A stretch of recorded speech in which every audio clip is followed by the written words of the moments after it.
What's going on, family? Thank you for tuning in to today's live. You're locked in with the Coach Smook Network, and I'm your host, Coach Smook, your favorite Alabama insider and sports media personality. Before we get rolling, do me a quick favor. Tap that like button, share the stream out, and if you're new here, make sure you're subscribed to the channel so you never miss any of the action. Now listen, if you really rock with what we're building here, I invite you to take the opportunity to support the channel by becoming a member of the AAA family. Our mantra is authenticity above all. Everything we do, our content and our community, is built on creating and enjoying quality, authentic conversations, real insight, and real information surrounding sports entertainment. Your membership directly assists in the growth of the Coach Smook Network, and every hard-earned dollar you contribute is not only appreciated, it's paid forward. We proudly make monthly contributions to various community health and awareness organizations because impact matters. If you want to get even more involved with the community, be sure to join our Discord. You can type the command right now in the live chat or head over to our main YouTube page and click the Linktree link in the description. And for those who want to support the network directly, you can donate through multiple options: Venmo, PayPal, or Cash App. Every bit of support helps us continue to grow and elevate this platform. Thank you all for the love and the support and the energy you bring every single time. Now buckle up because it's time to get into the show. Somebody type it in the chat. Say, put me in the game, Coach Smook. Let's get it.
Authenticity above all, that's where I stand. If you ain't a real fan, you're a fair weather fan. They tried to box me in and I kicked the dough off the frame. Turn the pressure into power, put my stamp on the game. Put me in the game, coach, in the game.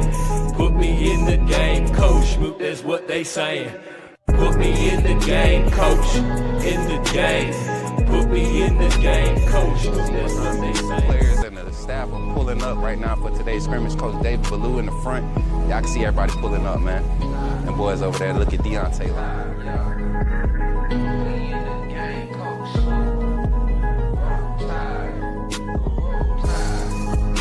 Hey, y'all, I'm walking out of Walmart.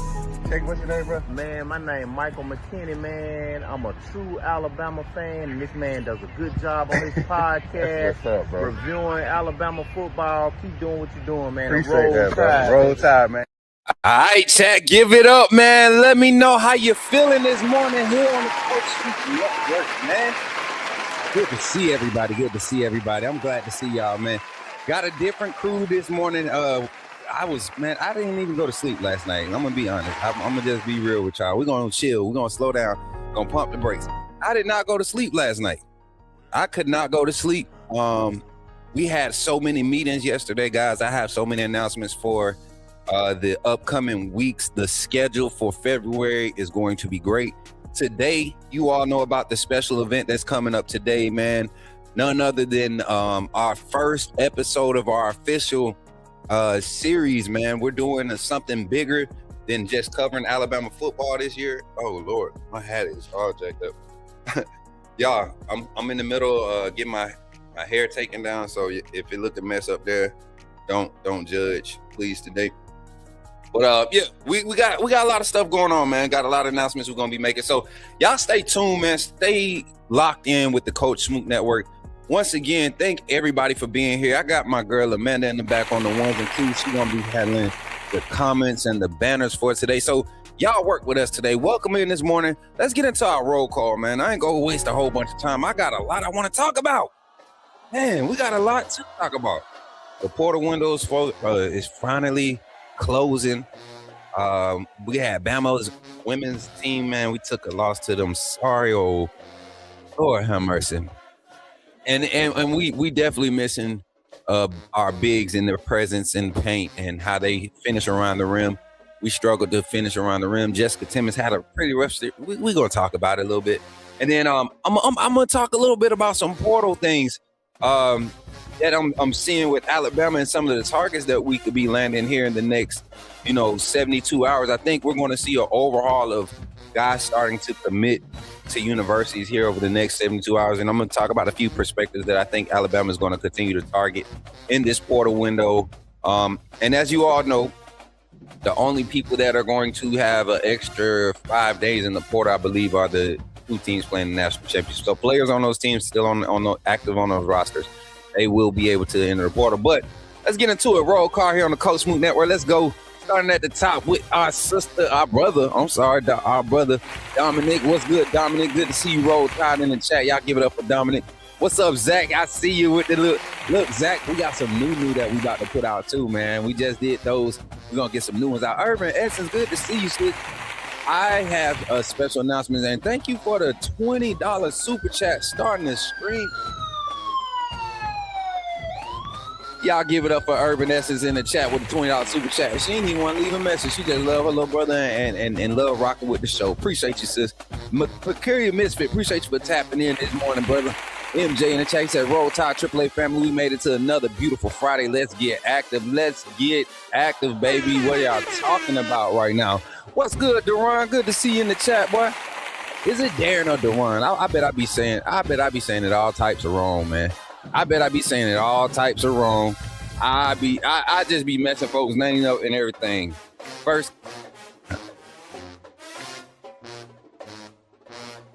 my boy Zach said, fire intro. Appreciate you, Zach. Roll Tide. My boy Zach in this thing. He turned. Coach Smook said, what's up, Coach? Happy Friday. Speaking of Happy Friday, I'm about to run to the over there and get me a bottle of water real quick. Give me 2 seconds, chat. I think I can hold off to our commercial break. We got a commercial break coming up in about 3 minutes. What's up, Sully? Good to see you, my boy. Roll Tide, man. I just drank some orange juice, ate some grits and all that good stuff, so I had to hurry up. What's up, man? He said Roll Tide, everybody smooking everyone. What's up, Jordan? Good to see you, my little brother. Woo, boy, that boy headed to a trumpet event. Man, that way you had to be safe on that road, man. Hey, good morning, everyone, and Roll Tide. What's up? The Khalees is looking good with that wristband. What's up, big homie? Good to see everybody. It seemed like everybody is like away from home this morning because of the holiday on Monday. So I see a lot of people having to go to work and trying to get off early today, man. Y'all be safe out there in the traffic. People out there going crazy, driving crazy, trying to get to work. Just work gonna be there. Trust me, it's gonna be there. What's up, Lad Gaming in there? He said, good morning, peeps. Good to see you, my brother. Good to see you. Good to see you. Who else we got in the chat, man? Appreciate y'all for pulling up. All 46 y'all out through the all multiple platforms. We're streaming on 4. We got our pick 4 today. Pick 6. No, we got pick 6. We got the pick 6. Dalton Manning in the chat. What up, Dalton? My boy Dalton said, what? Roll Tide, Dalton. Khalil Cooper in the chat. Khalil, where your wristband? Where your mother freaking wristband, boy? You better get your... Taylor Fuzz, what's good, brother? Good to see you in the chat, man. I seen your comment on the Pose Live the other day, man. Appreciate y'all consistent support. And that's going to be it for our roll call this morning. We appreciate y'all for supporting the Coach Smook Network. I tell y'all one thing, man. I'm grateful. Y'all motivate your boy. Our numbers were crazy this month. As far as our viewership and the total views on the channel. You're talking about a channel that hit 100K views in 1 month. Somebody give God some praise for that. That's all just glory to God, man. And continue, like I said, y'all continue to share the content. Don't forget, when you come into the live, the first thing you should do before I even say a word or before we even get live, we should be hitting that like button. We should be sharing the stream, and we should be making sure that we are subscribed and got our notifications turned on. I'm gonna see how this new overlay works out for the stream. I don't know if I want to like this one. it came out in a different quality. We're gonna see how it work out for a minute, y'all. But let's get into the show, man. Let's get into the conversation. We're gonna open up. We're gonna talk about the portal. I'm gonna give a real open opinion about unbiased and open opinion about what I think the portal is doing to college football. Give my take on that, and then we'll open up some conversations. We'll open up the phone lines to get your thoughts on my take on the portal, and then after that, we'll go back into our segment. We will talk about the portal targets for Alabama that I really see Alabama making a real push, and they're leaning towards Alabama. Some D2 guys that have come up to the D1 level, particularly on the interior of the defensive line. I see us trying to continue to pad a little bit more depth there, a little bit more experienced veteran depth there, and continue to build that depth at the offensive line. Believe it or not, offensive lineman that we lost, I think Wilkin Formby was the only one that actually played meaningful snaps, impactful snaps. The others never really got a chance to, be in the game plan. So I don't think the offensive line issue is as big that everybody is making it. I think they had that group of young guys developing together and competing for that time for a reason. You look at the young talent that's going to be called into action this season with possibly a redshirt freshman or a sophomore. I don't know if they're going to keep him as a true sophomore quarterback in Keelan Russell, but it's going to be an interesting offseason to see the competition play out. So we're going to get into those conversations. We're going to get on the phone lines, and we're going to talk about that. Make sure y'all drop some comments in the chat. Let me know where you're watching from. Not just that you're here, but let me know where you're watching from. If you're on YouTube, make sure you hit the like button. If you're on TikTok, I forgot to go check in on TikTok. My bad, TikTok. Antonio Snell dropping 75 roses to pop off the stream. Antonio, my brother, appreciate you for the gifts, man. Over there on TikTok, big homie, I see you. Who has 75 WCW? I appreciate you for tapping the screen and liking it over there on TikTok. Make sure everybody right now, while we go into our quick little segue stinger, whatever you want to call it, everybody share the stream with somebody. Like, I'm dead serious. Like, as a matter of fact, we're not even going to hit the stinger first. I'm going to turn the beat up real quick. I'm going to walk in the kitchen, give me some water, and by the time I come back, y'all should have been shared the stream. I mean, like, literally shared it on Facebook, tag me on Twitter or something. Send it to somebody inbox. Like, we get the word out right now. I'm about to go get a water. When I get back, it better be shared out. Let's go, chat.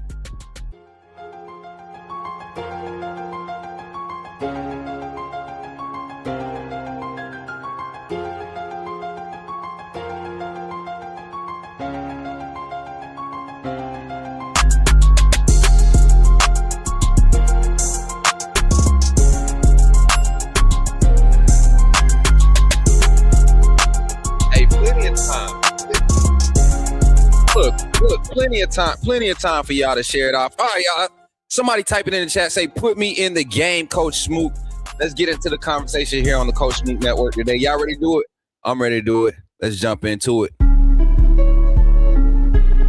You talking about Jalen Milroe and the Pips? The perfect weak side linebacker, right? Put him next to the mic. It's not going to take us a lot of time, but I want to say that I'm excited about what. Okay, forgive me, my brother. What's on your mind? Oh, I'm good. I'm just feeling sorry for all the other content creators now that we have this mega star back in our presence. Chat, let's get into the conversation today, man. I'm telling y'all right now. I want y'all to pay attention to this. And Amanda, I'm gonna need you to adjust the banners today. I need you to be on banners too, banners and comments. So our first topic of conversation is portal good or portal bad. That's what we're gonna call it. Portal good or portal bad. And I'm gonna give an unbiased take right now. I think we really gotta settle down with our perception of what the transfer portal is meant to do for college football. All right. I'm gonna give a take in favor of those who are advocates for the portal and how it is. You know, you got a lot of schools that are benefiting from the big universities not utilizing depth or whatever, you know, not giving certain guys playing time. You got other universities in the conference benefiting from rivals not utilizing players. So I look at it and I say, I say, are we in a space of where we are really breeding, you know, professional athletes And if that's the case, for us college football fans, Amanda, you good? You could put it right back up like you had it. You can put it right back up like you had it. But for us, you know, I ain't gonna say old school, but us previous era college football fans, the college football game that we know it to be is going away. You know, the need for education is going to kind of become one of those things where it's not a must. You know, if you're going to be a professional athlete.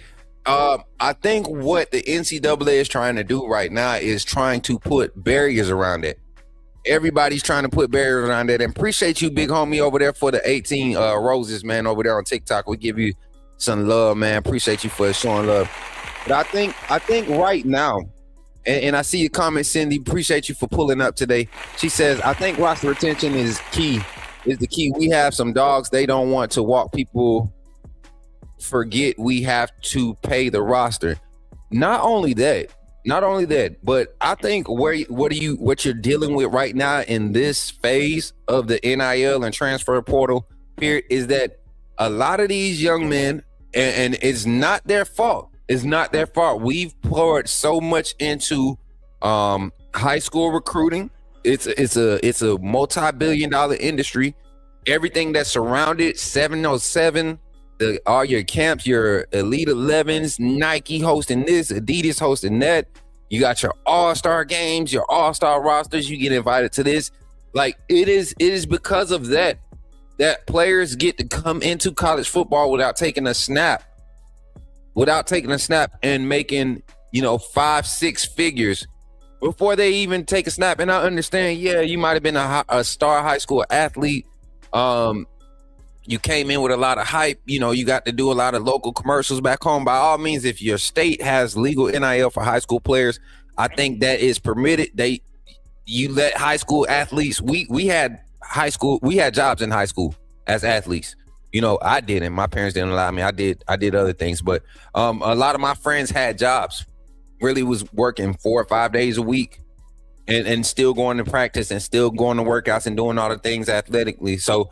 I think you've done a good job in setting that phase or that progression of this NIL era up. But I'm telling you, the reason why this and look at the class, look at the group of individuals where the highest percentage of the transfers are. You're talking about 3rd, 4th, 5th year guys that 10 years ago would have had to been already been out the league and on to the next step in life. So NIL portal is kind of giving college players and the value that they create for themselves during their athletic careers is giving them a little lifespan. Is giving them an opportunity to kind of extend that lifespan. And I don't disagree with it. I'm actually in favor of it. I don't see anything wrong with that. But I think the problem is that when you come into these agreements and things of that nature, you're not able to, like Cindy was saying, roster retention is key. Even in the NFL. There's a certain amount of players that are guaranteed on your roster. You pay out contracts, however you stretch them out for spans based off of retaining a minimal number of players locked in for a set period of time as you continue to move around assets. So however they balance that in the front office, that's what needs to kind of be applied at the collegiate level. And I say that because one. You have, like I said, you have young men, 17 years old, 18 years old, coming from, technically not making anything for playing high school football, getting endorsed, being able to collect that, all of that money. But I think it takes away the development on the mental aspect of business when you're talking about presenting yourself as a brand. You're getting guys thrown into these agent pools. All of these different representation agencies, they're bleeding that NFL dog-eat-dog business mentality into college football. And, an agent is going to tell a player to go wherever the highest bidder is because that is how they get checked. That's how they get their check, right? Now, I'm not saying all agents are like that. Not all NIL representatives are like that, but it's a lot of them like that. That's why you saw this type of situation you saw with the transfer quarterback at Tennessee, Nico Amalevian. The situation with the quarterback at Washington, all of these things, because agents are like, hey man, I know you just signed over there, but these guys said $4 million. Selling you out, you can still get in the portal. And so you saw a lot of things kind of getting checked in this phase, and it gave me some hope. It gave me some hope to believe in this new era of college football. I do think you're going to start seeing, as these older guys who have been here, since 2022, you got players that play with Bryce Young still taking snaps in college football. Bryce Young is going into his third year in the NFL. He came out as a junior, right? Played 3 years of college ball. He's about to be in his third year of his NFL career. And you have college players, collegiate players that have yet to have played a snap up until this year. Meaning, you're looking at NFL, are they sophomores after their first year? I know they're rookies their first year. So it's NFL sophomores, right? NFL sophomores. And then you have 6th and 7th year players. So those are basically, 2 and 3 year NFL caliber players are now fielding your offensive lines, your D lines, your safety rooms, your quarterback positions in a lot of your big name programs. And they're taking advantage of having that mental edge, but also the physical development, right? The physical development is different. I don't care how freakish of an athlete you are at 18, an athlete that's been doing it, the same thing you've been doing for 18 years, an athlete that's been doing it for 27 to 29 years, that body is developed at a certain peak, and there are certain, things that you just could do physically at that age that you haven't tapped into yet at 19, 20 years old. So just the natural makeup of how life is, you're at a disadvantage if you do not go and take advantage of what's left of that era of players. And those players are, the numbers are dwindling down. They're dwindling down. You're seeing this 5th year, 6th year roster change. It is real heavy. It's going to be real heavy for this 26 season. It'll bleed a little bit over in 27, but the 28 class, they'll be playing against more we'll see more college football again when you have the 28 class coming in as freshmen. So I say give it about 2 years. Now, the negative thing on the other side of this take that I'm giving, on the other side of it, I like to say this, man. A lot of kids are being misguided. And this is like the negative of it all. A lot of kids are being misguided, and there's this value. I'm gonna simplify it like this. You have local value and you have national value, right? So I may be the best kid at my school, right? I may be the best wide receiver at my school, but there's another kid at such and such down the road that's the best kid at their school. And there's another kid down the road at the best kid at their school. I may be better. The fact may be that I am the best wide receiver of all the receivers out here. But if I don't have the offensive line that they have, or the quarterback or the play caller or anything, my path and my evaluation can be deterred. It can really be hurt. It could take a negative hit. And so in order to create value, how players have traditionally created quality value for themselves is that they've stayed in systems and developed in those systems. They've adjusted in those systems, and that creates value, creates versatility for you. Being able to adjust in multiple systems or being able to grow within a system, that's value in scouting and recruiting. So you look at the collegiate level, a lot of these young men are giving themselves time to truly develop in the system. They really aren't. You got and I'm not taking no shots. I think guys that have come in, and I'm gonna use Alabama for example. I think when you look at players, transfers that came in, let's say Cam Calhoun, that was the big story for this past season. You go and get the number 3 rated corner from Utah, a quality defensive scheme. You bring him in. We were lacking depth in the defensive back room, and somehow he doesn't find his way on the field with the skill set that he displayed while he was at Utah. Now, in my personal opinion, would I recommend him to hit the portal and go to Ohio State? No, or anywhere. No. I would have loved to see him to continue developing this game because I feel like he has every skill set that you need to play every position across the second level, meaning the corner, the husky, playing in the box, slot, over the slot, the other boundary, ISO, however you want to play. I think he has every skill set to do that. But then you look at the defensive scheme at Ohio State, right? You got a guy that's been in college now for 4 years. You look at the defensive scheme at Ohio State, it's very multiple and similar to what Kane Womack does. It's just a lot more aggressive up front. It requires a lot more man coverage. I mean, they're allowed to play a lot more underneath. They shade a lot more aggressively, right? They're really counted on to be played over lines because they've been able to retain quality safety depth, high IQ safeties that fill run gaps well. They don't give up anything over top. They disguise their coverages, especially on back end roll coverages. So you look at a scheme with a player like Cam Calhoun, who already possessed the skill set to thrive in a simpler defensive scheme compared to what you're going to see at Ohio State from Kane Womack. I think they're equally just as effective, but the scheme, as far as how they mix up things and mix up different looks around the line of scrimmage, I think you find yourself with all those quality defensive backs that Ohio State has been able to pull in this portal period and during recruiting, you'll see why they'll end up having success because they have developed in similar schemes, right? All of those guys, you look at where each one of them came from, the scheme is similar, right? More than likely you have small language changes, but now you have veteran experience coming in. So I think that's what the portal does. It although retention may hurt, to Cindy's point, although retention may be hurt, now you have the opportunity to go out and get guys who are already, I guess you could say system ready. They're system ready when you go and get them out the portal.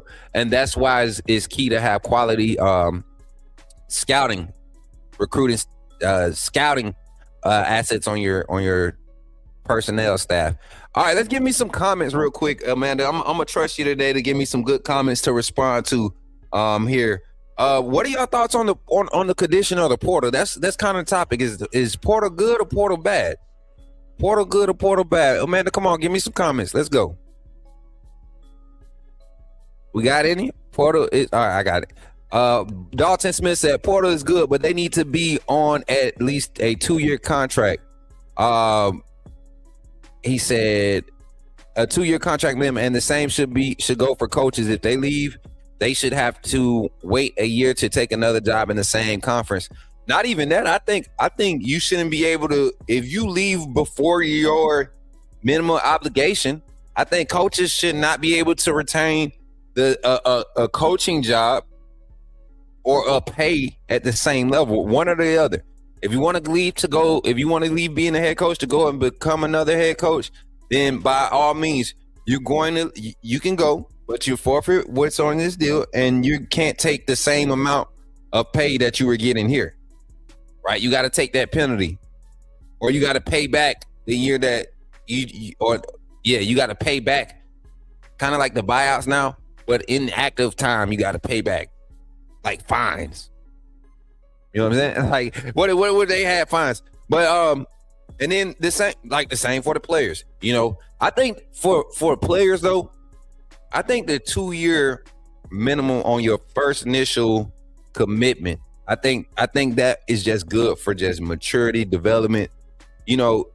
I understand that not every scholarship is a blessing. And when I say that, I mean some kids have been offered scholarships out of high school. They have been promised a certain thing, and because of misunderstandings or whatever, maybe a coaching change or a staff position changes where a wide receiver coach is now a DB coach and the running back coach is a wide receiver coach, and now he want to get you to be a blocker, and you ain't never had to be a blocker your whole life, and you having a hard time adjusting, so you're not getting on the field and playing, and now what they promised you is no longer in the forefront of your mind. Like that's where I think knowing that you got to be there for 2 years and things might not go your way that first year, You got to stay in. It builds character. Noah Carter benefited from it. Prime example. He definitely benefited from the type of growth that he had coming in as basically an athlete in that 24 class. Came over with Kalen DeBoer and that staff to transition to the defensive side predominantly, and we saw his defensive highlights, his senior year highlights, where he goes right over there full time, adds the weight to his frame. You see him work the technique. You see the explosiveness continue to just grow, applying himself in the weight room, staying ahead on his grades. Gets out this year and is called on. His number is called because we lose Quay Russoff for a few games, right? And you see the type of production he had. Now coming out of this season, he looks at the room. He looks at some things that's surrounding it. You know, the maybe some things that was promised to him as far as his opportunities. He doesn't feel like that they're going to grow with some of the talent that's coming in behind him. He's looking at the future progression of what's happening in front of him with defensive linemen or linebackers at his position. He's looking to capitalize now. So what do? I get in the portal and I go to a system that really just goes out there and releases pass rushers off the edge. Georgia Tech's their last 3 or 4 pass rushers, leading pass rushers, in that come off the edge and they're outside. The linebacker core has been productive, you know, historically. But what they've been producing in the pass rush, y'all better pay attention. You know, people not just chasing bags. It's just a plus when you go somewhere that's going to utilize your skill set, like needs it, they want it, and they're going to give you a little bit of extra money to take care of yourself and give you a platform to create value for your name. Like, you can't beat it. So that's why it's hard for me to hate the portal. I just think those agreements have to be honored to a certain extent. But I think so much opportunity is created in it. Final thought. What? Let me see what Zach says. Portal is good and bad. It's good to help players in lower level schools to get into pros, and bad to allow players to be in college longer than need be. That's the big one right there. Zach, I'm gonna give you a horn for that one, man, because for me that's the biggest thing. I think you see such a separation in talent gap because of some of the things I said earlier. You have grown men out there, right, that should be in their second and third year in the NFL competing against other fully developed, you know, physically mature, you know, and I'm not saying everybody in the NFL is an adult or a mature person, but experience matters. And when you start to, when the separation gap is, you know, it starts to get to like 7 years, 6 years, you can tell the difference. I remember growing up playing basketball. Real quick, before we get into our phone segment, we're going to take our quick infomercial break, then we're going to come back to the phone segment. When I was in 6th grade, I used to always want to go and play with the JV. I used to always want to go and scrimmage. We got to go over to the middle school to practice, you know, as 5th graders. We got to go over to the middle school and practice. Well, the high school JV team, which was 9th graders, would come to the middle school and have their games sometimes. So a few times we were going there, they would be practicing on that court to get ready for the game. And we would scrimmage them, man, and I felt like I was good enough to play. But once we got on the court and it was time to be in the jamboree or whatever, and I was playing against all the 9th graders and 10th graders, that 1 year difference, that 1 year extra on the gap from, you know, the 5 or 6 years, that 6 year difference I was playing against, that 7, 8 year, that 1 year made so much of a difference as far as their development on the court and mine. All good players, right? All quality players, but just the nature of it, it's going to happen. I feel that if you're draft eligible going between 1st and 2nd round, that you should not be granted an extra year after year 5, simply because you cannot have 23 to 25 year olds with 18 to 21 year olds. Facts. And that's what I don't get. I think once you're mortgage age, right? Somebody say mortgage age. Yeah, a mortgage. Like, I had my first mortgage 2013, right? That was the first time I went in to purchase a house.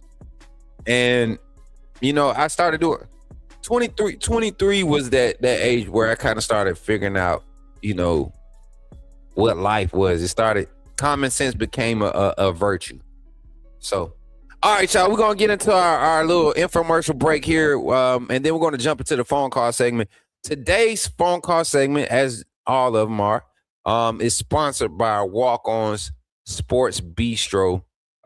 We have another event. If you all didn't know, I have a special announcement, or I think I announced it already. We will be having a presence. The Coach Smook Network will be present at the Panini Senior Bowl. I think I said Reese last time, but it's Panini Senior Bowl this year in Mobile, Alabama. So I'm looking for 2 team members to join me for at least 2 of the days to come down and assist with some of the networking events we're going to be having. We have already had I want to say 6 or 7 players confirm interactions that we have set up, interviews, personal interviews, and we will be hosting a live watch party event for the Senior Bowl at Walk-Ons, and we plan to have some former Alabama players pull up that currently live in Mobile. We have alumni chapter members that live down that way. Got a lot of support. Thanks to our new brand ambassador. If y'all haven't seen it already, the announcement, Chastity Duyon, she came on to the team, man, and has hit the ground running. Us set up in certain events, a lot of things that we had sitting on the table that I necessarily couldn't handle by myself. She's come in and it is what she does, man. So I appreciate you all for supporting. Drop a like on the stream. Continue to share it up while we're in this infomercial break.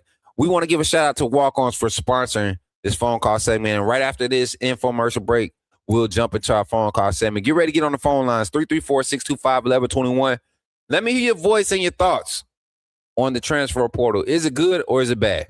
Talk to me today. Remember, when you see me in the streets, holler at me. Say, put me in the game, Coach Smook. At Walk-On's Sports Bistro, the games are on, the food's delicious, and here you are always part of the team. Welcome to Walk-On Sports Bistro, where every day is game day. Whether it's a post-win celebration, drinks after work, or taking the fam for some made-from-scratch favorites, Walk-On's is your go-to for good times, craft beer and cocktails, and bold flavors for fans of all ages. From melty mozzarella logs to Hall of Fame level burgers. Stop by today or order online or in the app. Walk-On's Sports Bistro. Game on.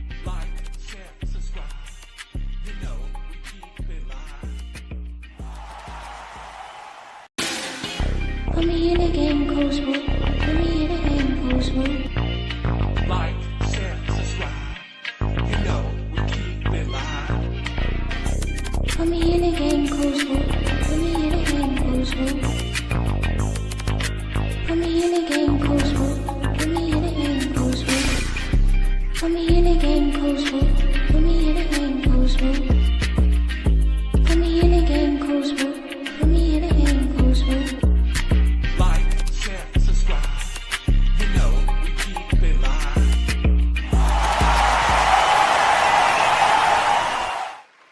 Oh, man. All right, y'all. Give it up for yourselves. I got to reset the phone line. 2 seconds, y'all. But it is about to be open. Give me 2 seconds. Phone line is open. And a 3, and a 2, and a 1. Phone line is open. 334-625-1121. Call in, say your name, and put me in the game, Coach Smook. And make sure you guys have your background noise down, y'all, so we can hear you all clearly. I was trying to make a clip. I forget who it was. They had a little bit of background noise, man. They was talking good, and then they got cut off with some background noise last week. So hopefully we can get at least one caller for this 15-minute call segment here on the Coach Smook Network, and the dependable caller, Mr. Zach Willie himself. Let's get him in the game, y'all. Hold on.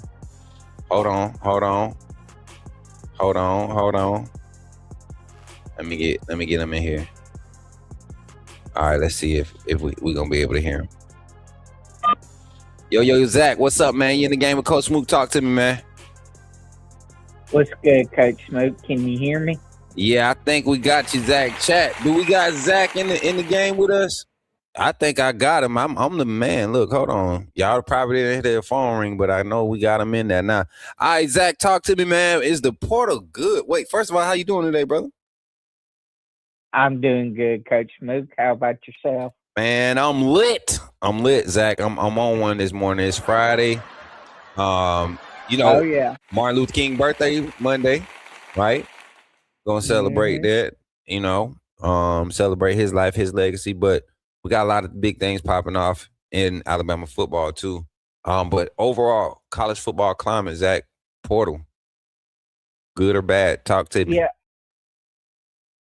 Yeah, and like I said in the comment, and to elaborate on it a little further, I think what needs to be fixed is players that right now with the transfer portal, if you play 4 games, you can sit out the rest of the year and not lose a year. We need to change that because that just allows for players to basically gain a year of experience and it not cost them in the long run. From a sophomore, junior, eligibility standpoint. And I have a couple questions for you and the chat, Coach. All right. Hey, and y'all, right now we got Zach on the phone. I wanna make a huge announcement, y'all, before he does it, because this is just I'm gonna tell y'all how good God is, and I need y'all to understand. Like in the off season, the phone call segment works different. Well, this year, starting we want to do it at the beginning, right before spring football. But you all already know, Zach has been a caller on the Coach Smook Network since we started doing call-in shows. I mean, before I even had a call-in number, Zach was doing my call-in show. So it's only right that we take a moment and really acknowledge news. And I think this is going to be a trailblazing moment. You all know that people like to kind of they like to bite off what we do anyways, but we do stuff special to acknowledge our community. And find that comment of Zach. Find that one of Zach's comments in the chat, Amanda, and get on the screen. I want y'all to take a look at Zach's new position for the community. As we grow, as I grow as a media personality, I've seen other platforms utilize their super fans, but Zach is more than a fan for the Coach Smook Network. He brings so much value when he creates conversation. His hypeness on game day and kickoffs, it's been a part of the mold of what the Coach Smook Network is. So, Amanda, can you get one of Zach's comments on the screen, please? And I want y'all to give it up for Zach, our new network fan analyst, y'all. Y'all going to be seeing a lot of shorts and things of that nature featuring Zach, his phone calls, some of his takes for game day. Like, y'all give it up for my guy, man. My boy, he's been probably the most dedicated and most consistent supporter that has been actively engaged throughout every level of his existence in the Coach Smook Network. So Zach, congratulations, man. I said, I know he's gonna change it quick. Zach is not playing about being in this Coach Smook Network and this AAA family. But Zach, go ahead, man. I ain't mean to give you that whole surprise you with that whole announcement, but y'all just got to know I appreciate my little brother, man. But go ahead, Zach. What question you have for me? Okay, number one, not talking about the players that left, but from the players that we added in the portal on a scale of one, or like A, B, C, D, F. What grade would you give this coaching staff for the players that we have gotten so far in the portal? And that's for you and the chat as well to comment on and create conversation. Okay, so check this out. I think we kind of asked this the other day before the portal closed, but now I think it's fair to put the poll in the chat again. So we're going to grade our portal, our current portal grade. And this is not the last day to sign people out the portal, get portal commits. I just need everybody to understand that. Like, these kids, I don't know what the cutoff date is for enrollment, but A lot of them aren't required to enroll at a certain time because they're not required to have a spring semester. Some of them are just one semester away from graduating, so they can afford to, take this time if they must and take these, what is it, 9 weeks now per semester? I don't know how many weeks it is, but they could literally take these 9 weeks and hold out like NFL free agents. So grading Alabama's portal moves. I'm going to put the poll in the chat. We got A, B, C, and we don't do these. Pause. Chat, don't laugh. See, you know what? This Zach, don't you get them started. Kareem, if you're in the chat, go back to work. Go back to work, Kareem. Go back to work, Kareem. Novesh, Kinesis, all of you. Go, all of y'all. Don't, Kinesis, stop. See, I knew it. Big homie probably on TikTok acting up. I'm glad I ain't got that chat up. Tonio, Shades, oh my God. All right, listen. The poll is in the chat, y'all. Grades for the Alabama staff currently with this portal, with the portal moves. I think right now, I'm going to give the staff a solid B-. I'm not overexcited about anything right now coming out of the portal. I think the B- is because for what we lost, I think we literally replaced it when it comes to some of the things I've seen on film, especially with some of the skill positions. I think we already had a Caleb Woodson on roster, at the linebacker position. He's probably going to play in interior inside linebacker. I think we already have that on roster, but just a younger version of it. Caden Strayhorn, I think you got some of that with Mal Wardrop on the interior, but we do need that interior depth on the interior of the offensive line. Noah Rogers, the wide receiver asset, losing Jalen Hale. I think even though you might have maybe an inch or two in height, I don't think you gain the same skill set you had in Jalen Hale at wide receiver. Isaiah Horton hit the portal. I feel like he needed more games, more reps in this system to really start to be able to showcase his value. Carmelo O'Neal, I know a lot of people think he's coming to Bama to play safety, but I truly think he's coming to join that cornerback rotation. They are confident in Dijon Lee, Xavier Brown, and Chuck McDonald. They are very excited about, right? But anytime you can go and get a veteran presence, and I think O'Neal actually is a sophomore, so I think he has 3 more years of eligibility coming in from Mercer. The young man can play. He's been playing at a lower level, and he can play. So and the biggest get out of the portal to me was definitely getting Devin Tompkins from USC. When you got those type of names as they're kind of like your headliners for this. Oh yeah, and I can't forget my youngin' Caleb Smith, defensive lineman, man. Hometown kid, Highland Homes.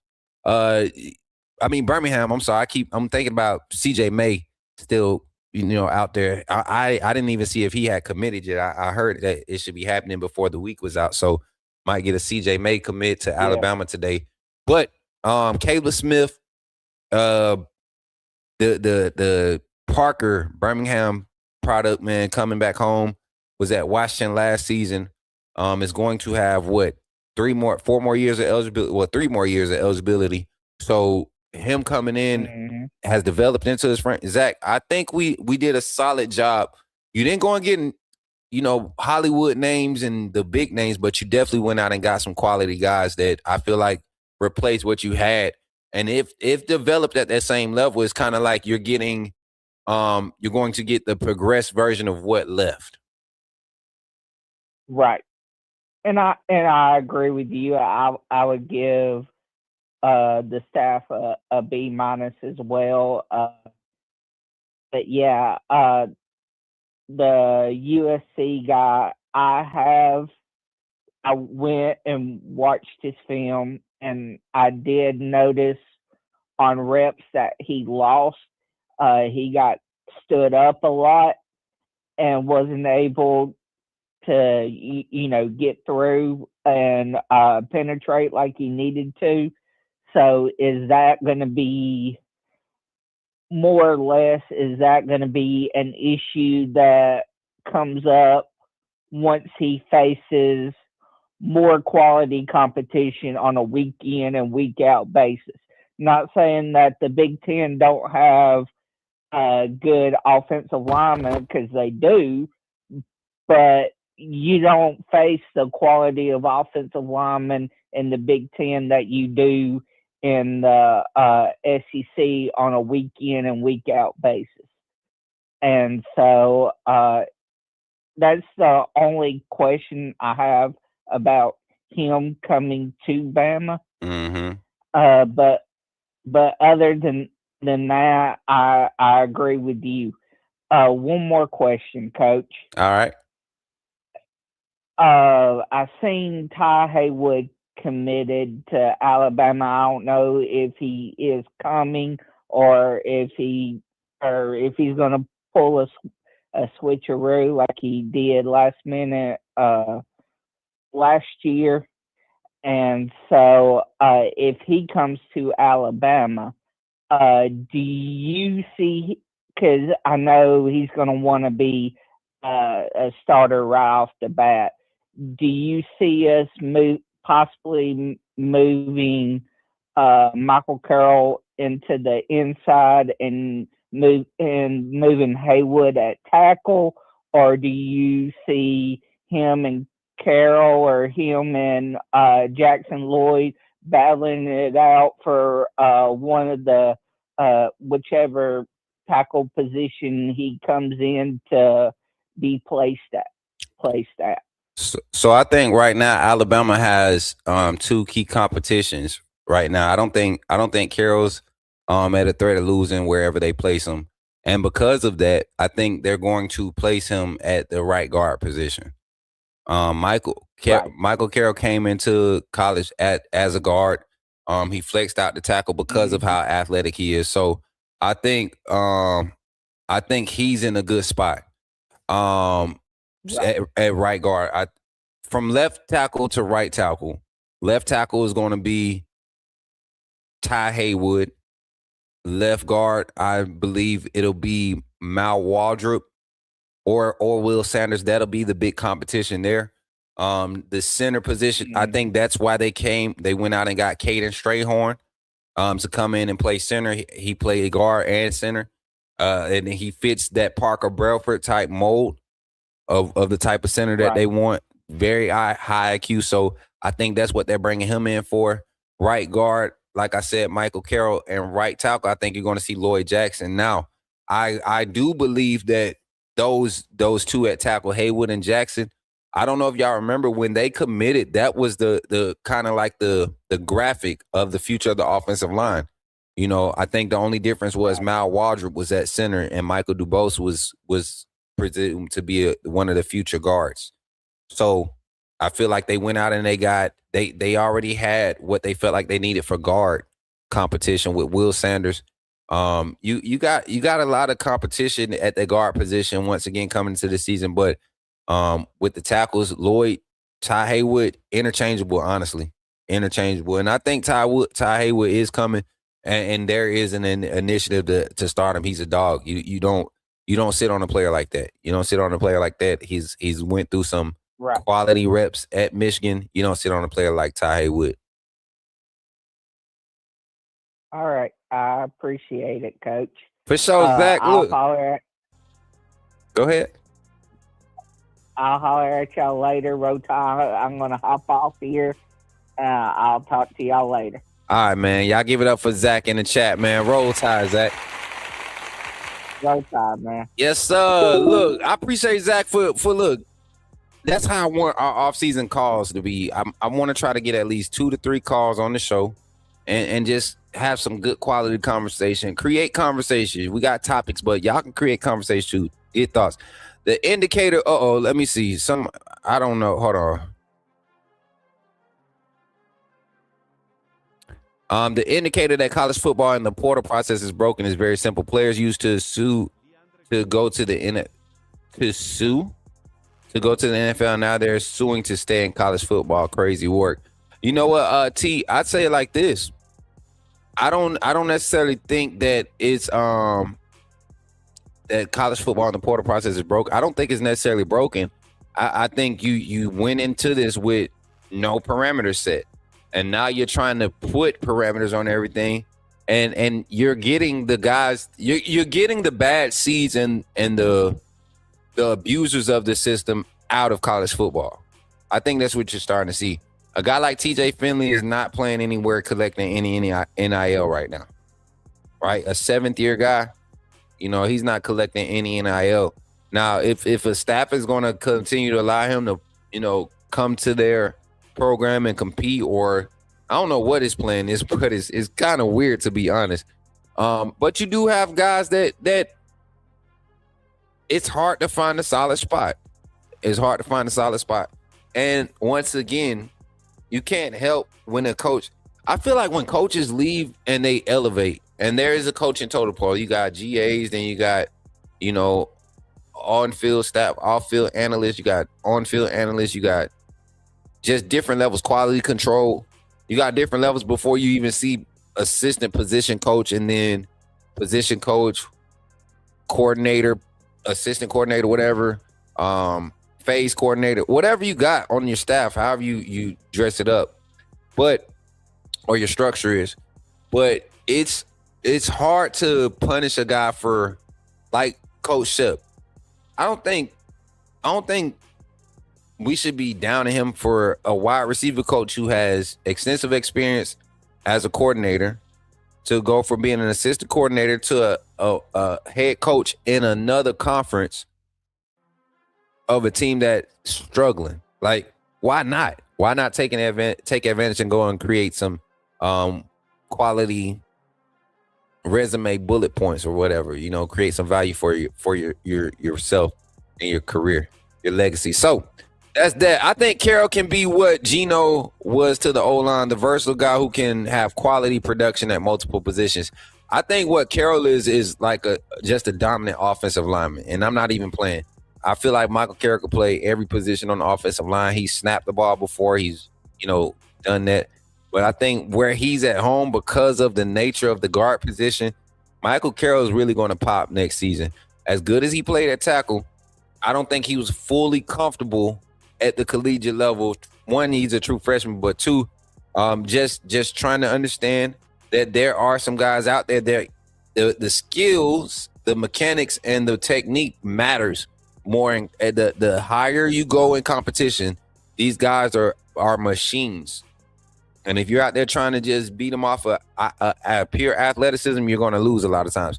I still don't like Grubb, but at the same time, he did help us get into the playoffs, and it was hard to do runs when our running backs are getting tackle for loss every rush, playmaking pass more enticing.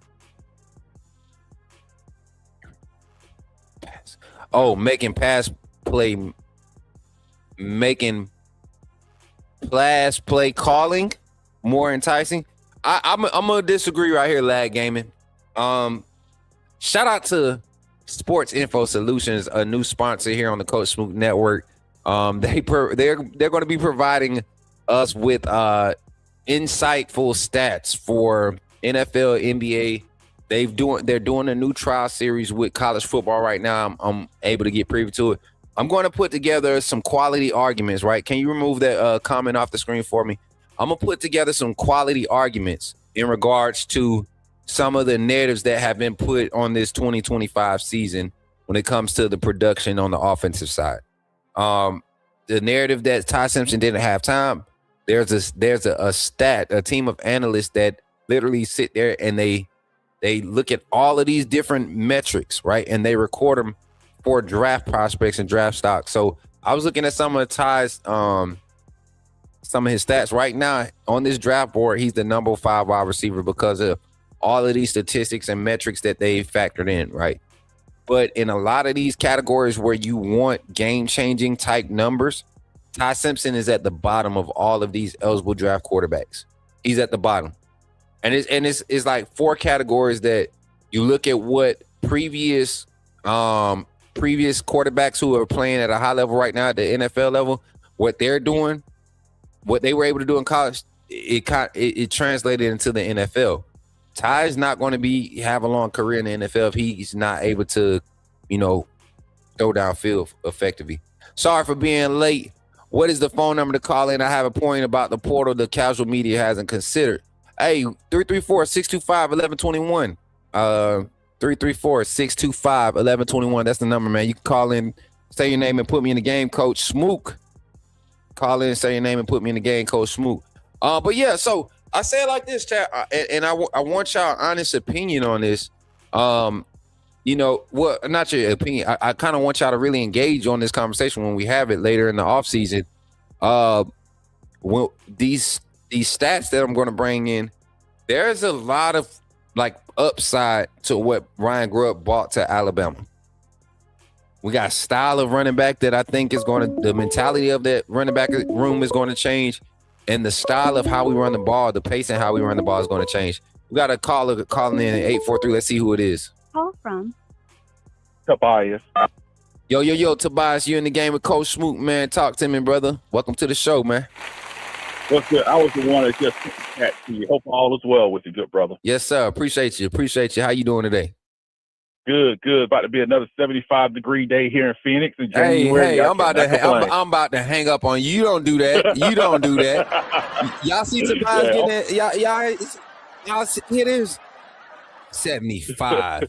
You ought to be ashamed of yourself. Look at you just smiling. You ain't got no socks on, do you? You ain't got no socks on. I'm working a half day today, and I'm hopping in the pool when I get off. Hey, I'm from Montgomery myself, but here's the thing. When I talk the portal, right, the reason and all these people overreact to, it's all about the portal. You need guys who too old to be on their parents' insurance to be a championship team. No. Look at Miami, right? They've been depending on portal quarterbacks for years. Mm-hmm. They offered Ty Simpson reportedly $6.5 million because they refused to recruit and develop a high school quarterback. But here's the issue. There are no viable options right now in the portal to start a quarterback for them. So they're desperate. Who are they going to get at quarterback? This is why the Alabamas, the Georgias, the Ohio States may not be blowing bags like the Texas of the world, but they have high school quarterbacks in their system that they could develop and have, so they won't have to pay $4, $5, $6 million for a transfer. And so these folks are realizing there ain't no option for Miami now. You'll have to start Emory Williams. And nobody wants to do that. Yeah. But you know what? You made this point, and this is the point I was making when you saw the portal exodus from Alabama like you did. You look at how many young guys hit the portal, and I think you had 3 true sophomores hit the portal: Mbakwe, Carter. Yeah. And you get what I'm saying? Like guys that were in the midst of getting over that development curve. They were like just getting ready to get into the curve, to turn the curve. You start to see some flashes, and just like traditionally in college football, your third year is usually when you pop. You have one in every 37, 38 guys that's just ready, right? But for the most part, your naturally developed good quality guys that have long careers, they pop in their third year of their college football careers. And a lot of these guys that's coming out of the portal now, guess what year they're coming into? Redshirt junior year, true junior. You get what I'm saying? So, I think we're starting. I don't think college football in the portal is broken. I think we're starting to see the parameters be in place, and these guys moving and jumping around are starting to see that running into the same problem. The problem just look different, but it's the same problem at each stop. You're going to have to compete for a spot if you want to play big time football. You want to don one of the blue chips, the logos of the blue chips and the blue collar schools. You're gonna have to compete, and it's not gonna come easy. And they're gonna pay you to come there and not be easy. But they do want to have the best roster, so you got to compete, man. But you're absolutely right about that quarterback thing, because you got to find that perfect balance in portal assets and developing on roster and within your scheme. Yeah. And like these people, like Bama fans, stop freaking out. These staffs have a plan. It may not be what you want it to be. And you got to look at like Ohio State, Georgia taking the same approach, but everybody can't stop Glazer Kirby. There's a lot of folks left Ohio State. A lot of folks left Georgia. And sometimes these coaches and these staffs are saying, hey, Quay Russo, I'm not knocking them, just talking ball. You gave us 2 sacks in 3 years. And Yonze Pierre came in almost just like a half a season, got 8 sacks. Who are y'all start? Come on, you can't start. You know what? You speaking some real truths. And when I first started talking about some of the big names hitting the portal, right after the Indiana game, a lot of people were looking at me like I was crazy. Nobody thought that Keon Keeley would actually hit the portal and go to where he originally wanted to be after Saban retired, right? A school that had begged him. They were ready to pay Keeley last year, man. Mm-hmm. And he came back another year because of some promises made to him at Bama. And things just didn't work out because guess what? LT Overton came out there and popped.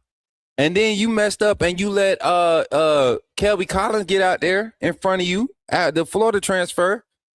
Right? So we benefited from the portal. Both LT Overton and Kelby Collins, before they got injured, were a big part of this defensive front. And Keon Keeley, he benefited from Collins being hurt. He benefited from LT Overton going down. I don't think he wanted to chance that again this year with all that the young talent they got coming in. And what fans got to understand is this is like NFL free agents. The big names are going to get gobbled up quick, like a Cam Coleman, the Pete Kid, stuff like that. Mm-hmm. But most of your roster is comprised of the guys the week 2, week 3 of free agency, just like the NFL draft. Yep. Most of your roster is day 3 guys. That's most of your roster. And I want fans to stop knocking these kids who may not be blue 5 stars. They want to come here. These kids read this stuff, and more importantly, their parents are in their 40s, and they on social media and read this stuff. To be happy that, because Tim Keenan, I looked it up, was the number 69 defensive lineman ranked in 24/7 high school, the number 22 player in the state of Alabama, 3-star, and he's going to be in the NFL, just like Lassir Brooks. Be happy these kids want to come here. Because like the kid of Mississippi State, we need a nose. We need a big guy in there. He wants to be here and play hard. Those are the type of people you want. And I think these fans, I'm not saying you talk about if someone talk a pass or two, talking ball. But when you just disparaging these people, you'll make them not want to come. Their parents don't want them to come. Come on, man. And then you know who I talk to. You know the type of conversations I'm always in, like literally daily. And it's not just at Alabama. It happens everywhere. But when you're close to it, like I am, it's hard to be a supportive media insider when you know that these aren't just like parents being, my baby, they doing my baby. Oh no, these young men are not. And I'm not saying all of them, but a lot of these young men are really their hands are being forced, and the way that it's being done, I don't think it was the best, but it worked out for this time and moment for what Alabama needs. And sometimes you have to do that. Sometimes you have to do some harsh cuts when you want to grow in life. Sometimes you have to go and break off branches that have a few leaves left on them. You trying to hold on to these new leaves when you need to go ahead and cut them little twigs off and create that full new palette for you to grow fresh new sprout. And people don't realize that Kalen DeBoer has yet to get that 58 to 72 man roster of personnel that he's used to really executing his style of play. Who fits him. And here's the thing, right? I remember people poo-poo signing London Simmons, and he's trying to be one of our better defensive linemen. And I want people to understand, these young guys who came in, you could tell they were hungry. They played hard. They had some freshman mistakes, but you could live with that. Yeah. Instead of veterans who still ain't produced in 3 years, because 4 and 5 stars don't matter once you hit the field. Facts. Some guys just may not be superstars. They may just be good players. And people have to understand how this portal works now. Most of the time, the portal, you're trading backups for each other, like you said, rearranging the deck chairs. There are only certain circumstances where Jordan Seaton would have transferred. If Jordan Seaton was playing in Ohio State, he would not be in the portal. Right. Let's just be real. You don't get those. Most of the time, you're getting young players or backups hitting the portal. So I like the fact, one thing people got to understand, like, I didn't really care about getting Cam Coleman in because I feel like we needed the money in the trenches. Because I don't want to be the Cincinnati Bengals where you have all these high-priced receivers, but you still can't block anybody. Can't go to him. Can't get the ball to him. And Jordan Rogers, Noah Rogers. I'm sorry. I was thinking of the commentator, Aaron Rodgers' brother. I get them mixed up all the time. Same measurables, same production. He looks pretty athletic to me, and probably half the cost. But you don't have to disturb the depth in your room as well. Right. Because if, like Bill Belichick always said, I can't bring an outside person in and pay him more than Tom Brady. Because if you give this guy all this money, you got to up Ryan, Lossier Brooks, or you bring in, pay all this money to George Seaton or Pete. Michael Carroll made freshman All-American. You got to up him some more, too. Dijon Lee. He did it for you. Dijon Lee. Xavier Brown led in interceptions for the second year in a row. For his freshman year, he led. His second year. Take care of him. Xavier Brown, if he stays at Alabama for 4 seasons, like I expect him to do, Xavier Brown might end up breaking the interception record. He's a first round. If he came out after his junior season, he's a first rounder after next year. At this pace, he's a first rounder after next year. He's eligible for the draft next year, and it's crazy to say that because I feel like he just got to Bama because he did. He played his whole freshman year. Same thing's gonna be about Dijon Lee. I think we have another one coming in too. I know this is kind of off topic, but Jared Edwards. Oh my God, man! I don't think we realize. I'm glad Bray and Keon came back, but Keon might be sharing a lot of reps this year. I'm just gonna call it like it is. That one high look that Kane Womack has been yearning to have, and that range over top with the speed and the size. Man, the young man is ready. Tobias, we got another call on the line, man. I appreciate you for calling in, bro, and Roll Tide, all right? Roll Tide and fans, stop demanding coaches getting fired because parents listen to that. I'll say this real quick. Elijah Haven, his parents kept commenting on the stability of the program. So keep that in mind when you want folks fired publicly on Twitter. Keep it to yourself. Have a good one, good brother. Thanks for taking my call. Roll Tide, man. 205, you can call back right now. 205, you can call back right now. Appreciate Tobias for being on the phone line. Hey, y'all, we give y'all extended time today. So when y'all hear that beat, let these other folks get line. I can't wait till we get the call queue set up. Jaira, go back to that comment for me, please. Jaira with Hubbard is going to be fired. Yeah, and I think there's going to be a quality rotation. Drake Kirkpatrick, we still got him in the room, man. The secondary is stacked. When you look at what left in the draft, you lost the money, but you really didn't lose. You really didn't lose anything this year. You actually got better, in my opinion. 614. Let's see who this is, man. Call from. Who? To accept, press. Yo, you're in the game with Coach Smook. Who's calling? This Carl, man. Who? Carl Mitchell.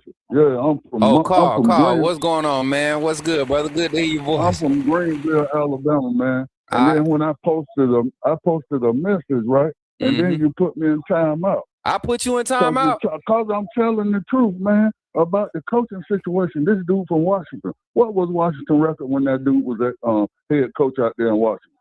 They didn't win nothing, bro. He's trash. Carl, hold on. Coach is trash. The quarterback was trash. Carl, calm down, man. First of all, I ain't put you in timeout. Which one of my mods put Carl in timeout? I don't know who it was. Speak but up. You need to delete him. I need to delete him. Hey, turn the TV down, Carl. Turn the TV down, man. So we can turn the TV down so we can hear you good. Turn the TV down, Carl. Hold up. Turn the TV down, man. That's better. No, turn it all the way down because we don't want to hear the echo on the stream. We want to get your call in good so you can so we can get a good clip of it. All right, is that better? Yeah, that's better. Now you can hear me, right? Yeah, I can hear you fine. All right, now start over. Welcome to the show, Carl. Y'all give it up for Carl. What happened, Carl? What you said? Thank you for having me, brother. Yeah, no problem, man. Talk to me. I first said we wouldn't be in this situation. I'm disappointed in Nick Saban, man, for he knew he was going to leave, and he got rid of the best offensive coordinator that we ever had. He went on to make Ole Miss what they is today. If we had kept him and gave him the head coaching position instead of that dude from Washington, we wouldn't be in this situation. This dude done cost us 4 championships, 3 SEC championships, and they still got him. What's the deal? Why are they holding on to him? Did somebody put him in there just to sabotage Alabama? That's how you feel, Carl?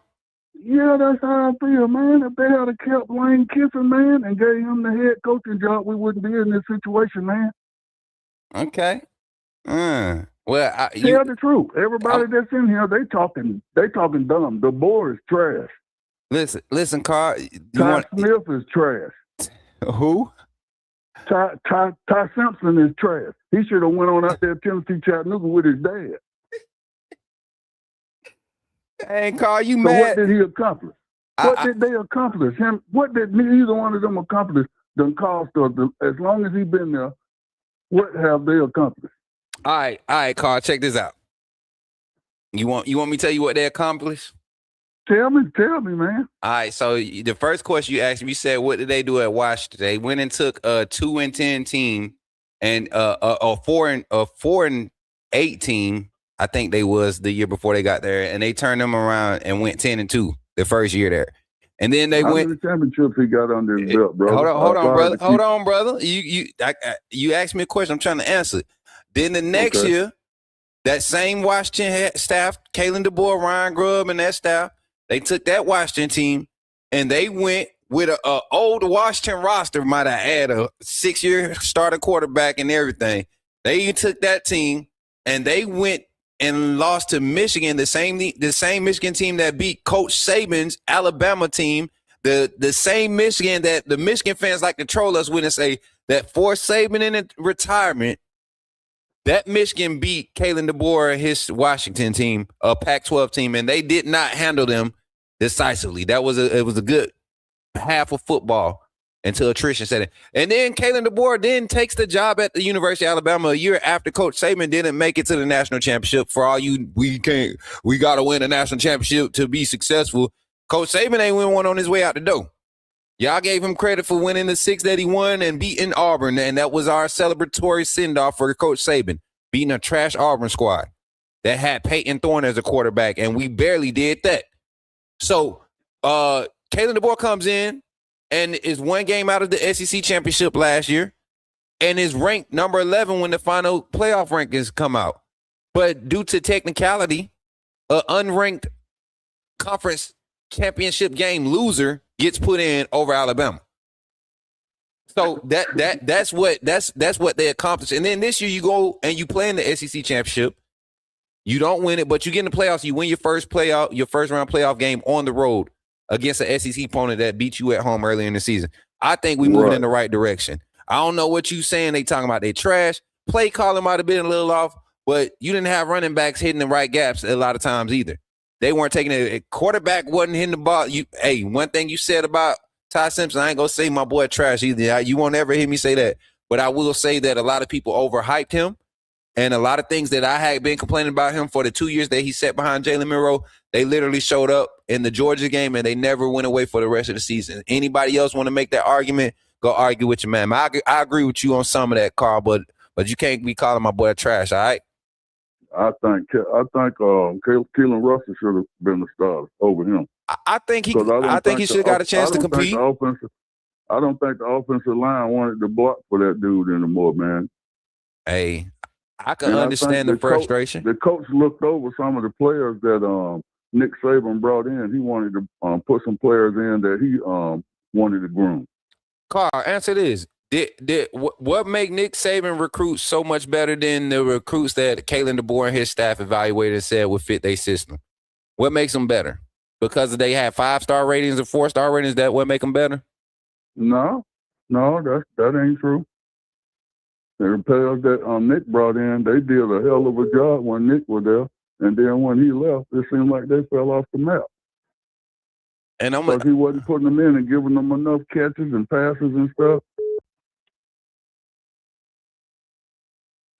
So what I'm gonna say, Carl, is when you have these type of conversations, don't have them in the moment. Think about everything when you want to put in play. Pull up Coach Saban's record his last 2 years at the University of Alabama compared to Coach DeBoer's first 2 years at the University of Alabama.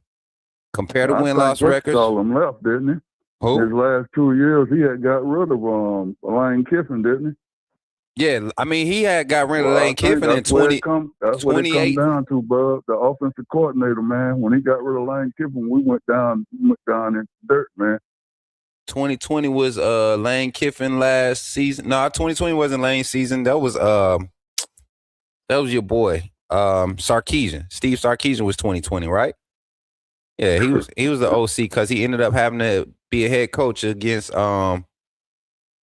did he have the head coach the Iron Bowl? He had to fill in for Saban in the Iron Bowl. Saban had COVID for the Iron Bowl. Well, but yeah, man. This ain't a spur of the moment thing. I ain't just talking to be talking. If he hadn't got rid of Lane Kiffin and gave him the job, we wouldn't be in this position. Man, please, man. You see what Lane Kiffin just did to a playoff team, Ole Miss? Decisions, man. He make good decisions, he don't. Man. No, he Ole Miss. That man might be an offensive guru, but as a head coach, he is not the best. What he has done at Ole Miss was go out and do what everybody else is. He's going to get them portal pieces, and he's paying them, and he's banking on that. You see what happened the first year he did it? Them guys got beat up. They didn't have no depth. They fell off the map. They just so happen to be able to be healthy this year. Carl, we got to get somebody else on the line, man. I appreciate you calling in, man, and roll tide, all right? Thanks for having me, brother. Yep. For sure, man. Y'all give it up for Carl on the line, y'all. Carl came in hot. We got time for one more caller, man. I wanted to make sure I give the last caller at least 8 more minutes. 8 minutes. We got 8 minutes left in the calling segment. Smook, gotta let me call in after this. Hey, phone line is open, 334-625-1121. Again, that's 334-625-1121. I just knocked my water bottle over, and that's cold. Before we get into the last call on the segment, y'all, we're going to jump into our infomercial break. We're going to give a shout out to our sponsors here that's sponsoring the call-in segment, Walk-Ons. But we also have an announcement for this evening or this afternoon at noon. We got a big announcement. So y'all going to see this announcement first, and then y'all going to get the hold on, let's see who this caller is. Booby Miles. Yo, Call from Mike. Yo, Mike, you in the game. We're going to place you on hold till we get back from the infomercial segment. All right, brother? No problem. All right, man. We're going to have Mike in on the line after the infomercial segment. Y'all get ready to turn up for your boy one time here on the Coach Smook Network. But once again, shout out to our sponsors. But before that, we got a quick announcement. Check this out.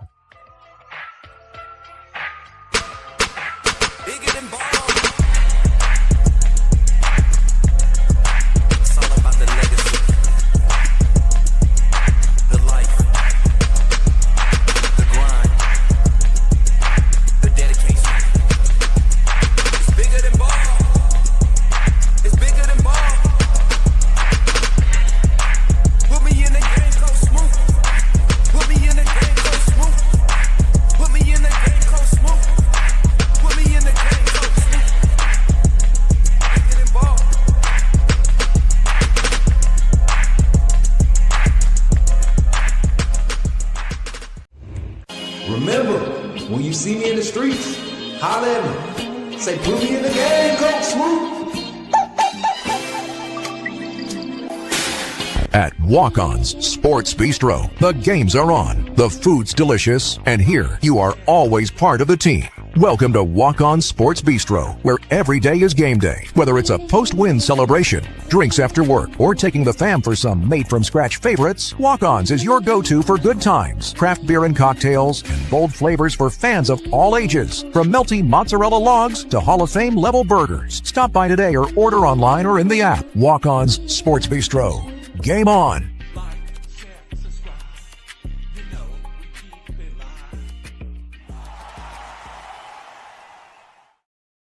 All right, chat. We got our caller on the line. Mike, you in the game with Coach Smook. Talk to us, man. Y'all welcome Mike to the phone lines, y'all.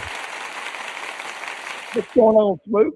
Man, that much, brother. Just here living another day, living the dream. Brother, honestly, I've been doing good, bro. Like, for real. Like, this past, I want to say it started probably like December 12th-ish.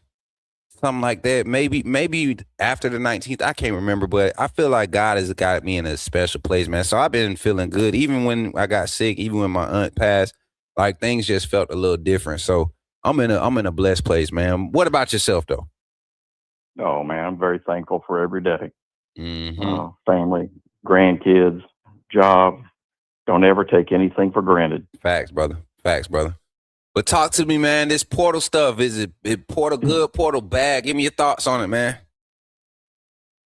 Well, when it comes to recruiting, I'm a firm believer, and that doesn't mean I'm right. It's just my belief that you have to recruit organically. You've got to get the high school kids in, and that's going to be the backbone of your team. The portal to me is just complementary pieces, if you will.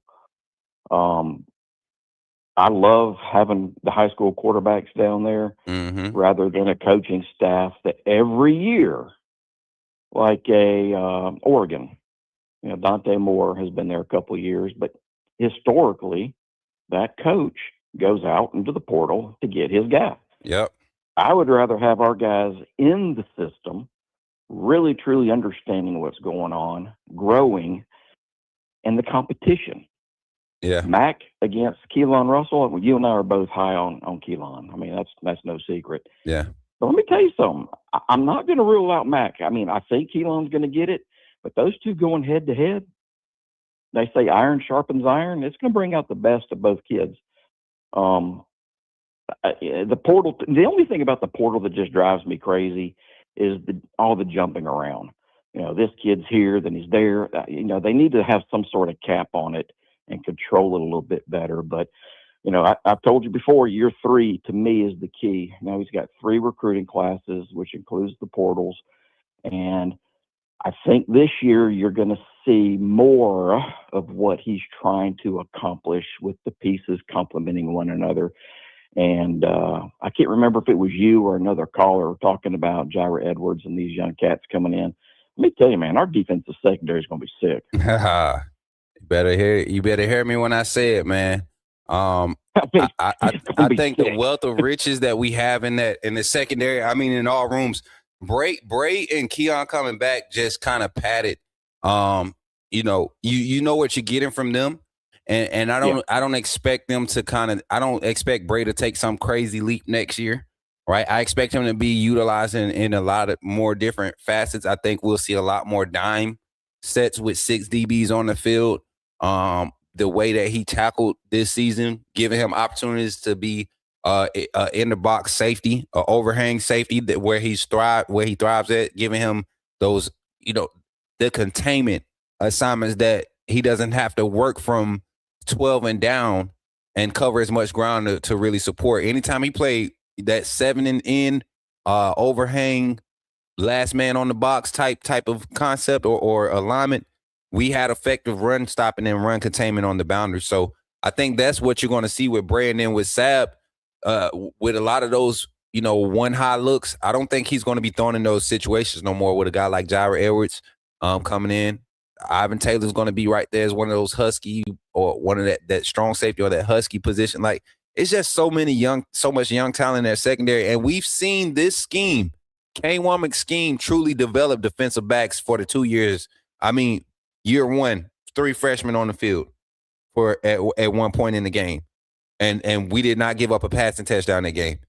And then year 2, last year, where did all your majority of your turnovers come from? Your 2 biggest plays of the season by Xavier Brown, right? Pick sixes. Come on, man. Like, it's something about this scheme, and everybody you had fans. You had super fans with 30K subscribers crying, talking about fire Kane Womack, man. Come on, dog. Get out of here. And we supposed to be talking football and saying come on, bro. Kane Womack of all the coaches, like I'm not a go fire the coach person, but of all the coaches on this staff, Kane Womack, come on, brother.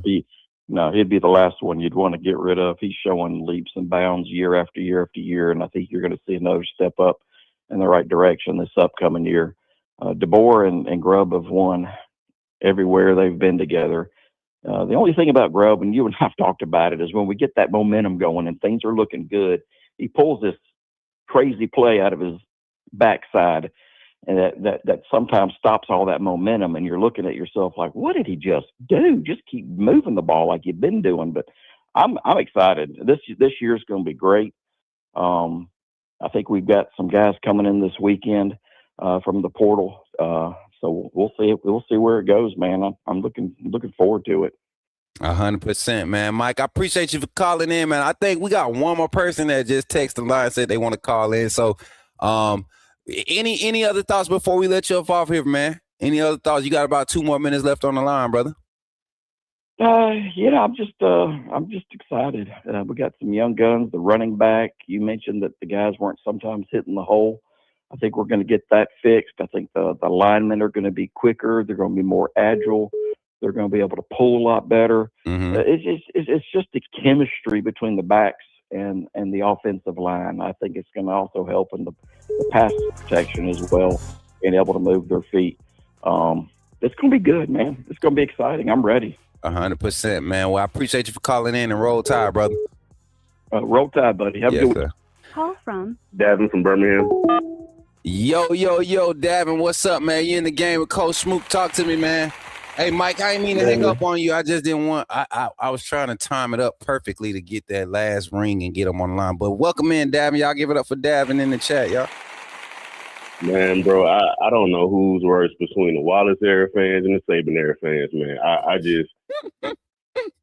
I don't know who. And Carl, respectfully, I don't mean no disrespect with this brother. Please don't take this personal. This is good sports banner. What you talking about, man? What is he? This man got on here saying, look at KD's record. Look at what they was doing at Washington. In his 2 seasons at Washington, this man was playing the national championship game. Like, what are we talking about? Then people talking about Kiffin. All you have to do is talk to people in Tuscaloosa and see why Kiffin will never be the head coach at the University of Alabama. I'm not going to put his business on Front Street. Lane burned bridges leaving Tuscaloosa just like he did everywhere else he's left. It's a reason why Lane Kiffin is not celebrated anywhere else he previously coached. He burned bridges every single place. And I'm hearing Bama fans talking about Kiffin, talking about Sark, when we literally have a head coach and a coaching staff that's more accomplished than both of those dudes. Like I'm getting fed up with the Bama fans, man, because I get we didn't end the season the way we wanted to against Indiana. I get that. But it's like we acting like Coach Saban didn't get blowed out in the national championship game. Come on, man. I remember us getting our head beat in 44-16 in the national championship game against Clemson. So it's like everybody has this revisionist history that Nick Saban won every game by like 50 points. And it just didn't happen like that. And this man is in his 2nd season, going into his 3rd season. He had to pretty much rebuild a roster. And then he's been trying to make it work the last 2 years with mostly guys he didn't recruit. And I'm not knocking KD for that or saying that that's an excuse. But at the same time, I could see why he would come in and say, hey, these dudes are highly rated. They're 4 or 5-star guys. Yeah, they may not fit my scheme, but I don't want to blow everything up and just bring in a bunch of my guys. But then Bama fans sit there and complain and say, we're weak on the lines, we're weak at this position, we're weak at that. But then turn around and cry when we have guys hit the portal. But then one thing with the portal too, Smook, people got to look at, we are actually, as far as the SEC, we have the lowest portal entries in the SEC. I think we're tied with one other school at 21. Texas has lost almost 40 guys. You got a bunch of other schools that have lost way more players than what Alabama has lost. So I think everybody needs to take a chill, take a look back, and just let this coaching staff do what they do best. Are there some things that we have to tweak, especially like Ryan Grubb and his play calling as far as the SEC goes? For sure. But I believe in this coaching staff. Me too. You know what? I have some questions about play calling at points and times of the season, but I love to go back and watch losses like right after. I always do. And I look early in that Indiana game, and you know what? I don't blame Grubb for not, trying to run the ball and forced to run early. All wide receivers were winning early in that game, cooking. Yes, cooking. If we had a quarterback that just would take a chance in throwing a wide receiver into a window or throwing a guy open, like I want y'all to. I told y'all I'm on this sports info. Sports info solutions. Shout out to them, man. I've been on their website looking at all the numbers for Ty Simpson, and nothing elite about Ty Simpson. Now efficiency. Yeah, he's ranked among the top 5 quarterbacks when it comes to all those efficiency stats and all of that. But you're talking about an offense that is designed to attack defenses and stretch them vertically. Yes. How in the world? And I'll tell you how. I went to the fall camp practice. I went to the scrimmage number 2. I went to the second spring scrimmage before the A-Day game.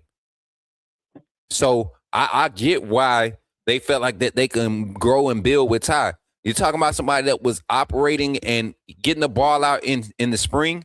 Now it's a lot of controlled environment things happening, but for the most part, our D line was still eating. They were still eating for the most part in the spring. The offensive line really didn't click until the portal pieces got settled in. So it wasn't like Ty had some great offensive line protection all offseason. I think the offensive line looked better because of how bad they was getting beat up during the spring and fall camp. So he had no excuse, man. And I look at the production offensively. Somebody look at his 3,500 passes. I'd be like, oh, my God, he had 35. But look at how many passes he threw. I could go out there and throw, 300 6-yard passes, man. 8-yard passes, right. And the wide receiver gonna gain 6-7 yards. But if I hit on 20 of or what it was, if I hit at least 30 of the 62 20+ yard passes that I missed or something like that, I forget the number I was reading last night, but he had the worst 20+ yard, anything between 20 and 40 yards.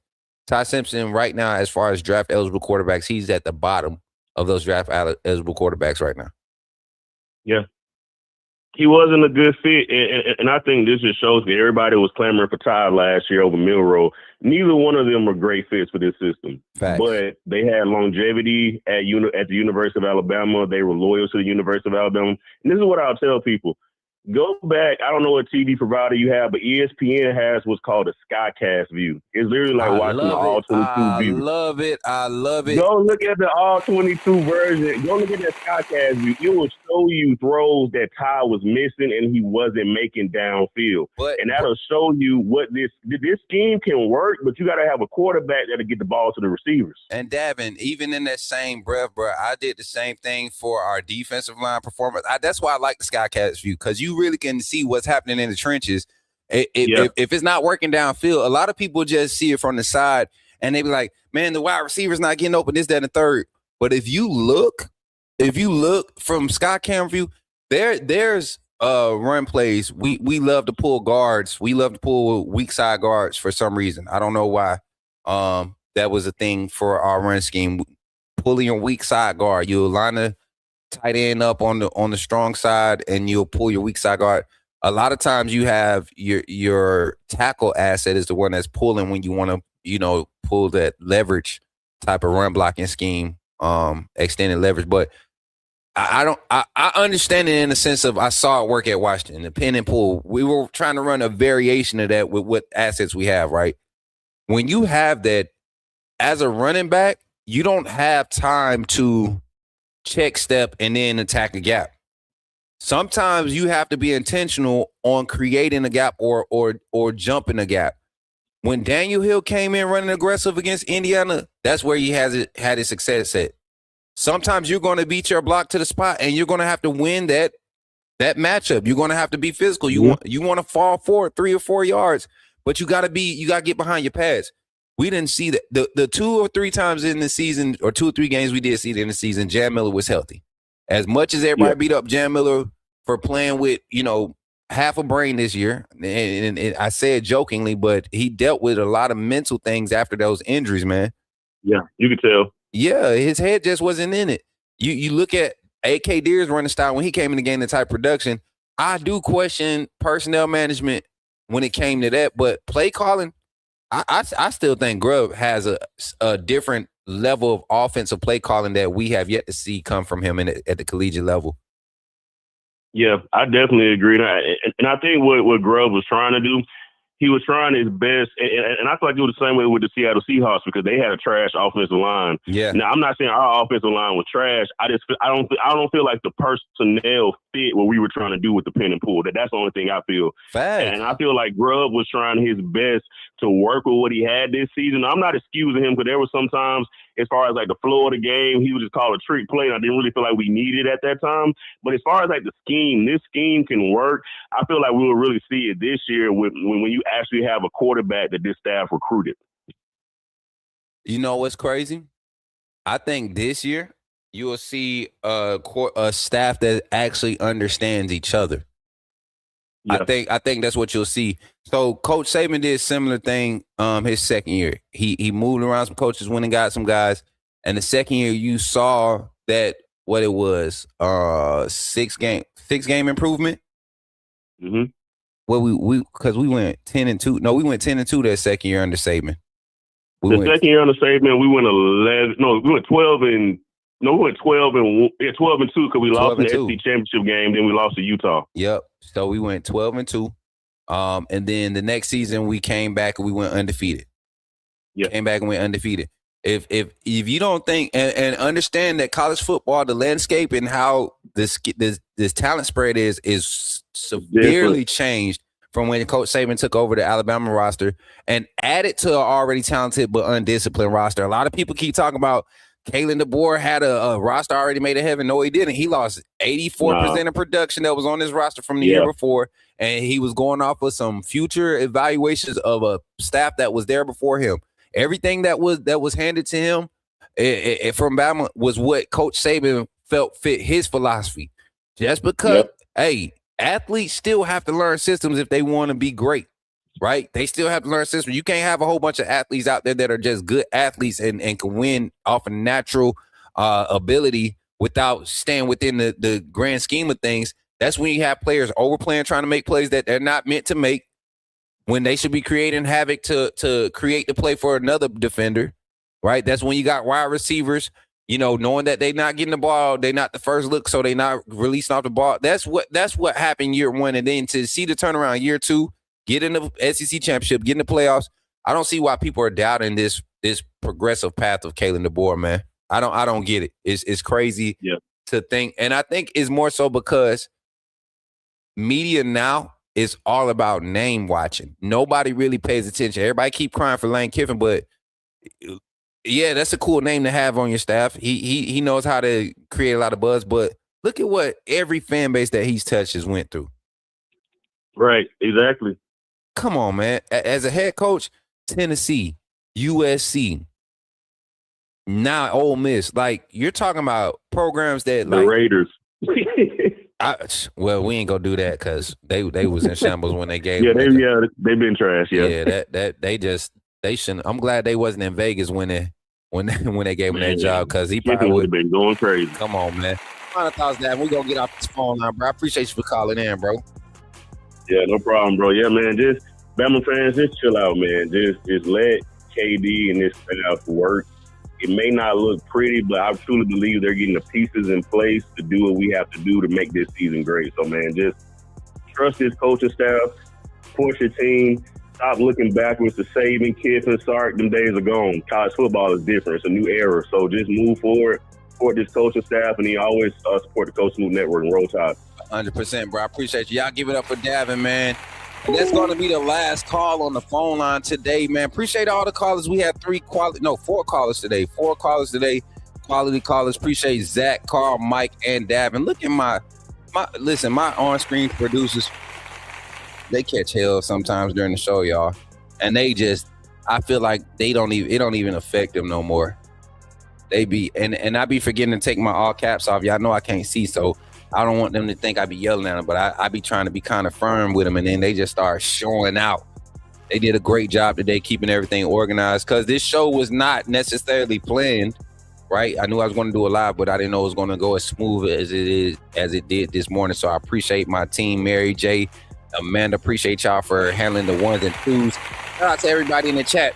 All right, y'all, we're going to get out of this segment. I'm going to do my final thoughts on, the hot topics surrounding Alabama. Mainly, I'm going to give my thoughts on the women's game last night, suffering a tough loss to Auburn on the road, man. And then talking about the upcoming games for the women's hoops and men's hoops coming up right after these messages, y'all. Thank y'all for your calls again.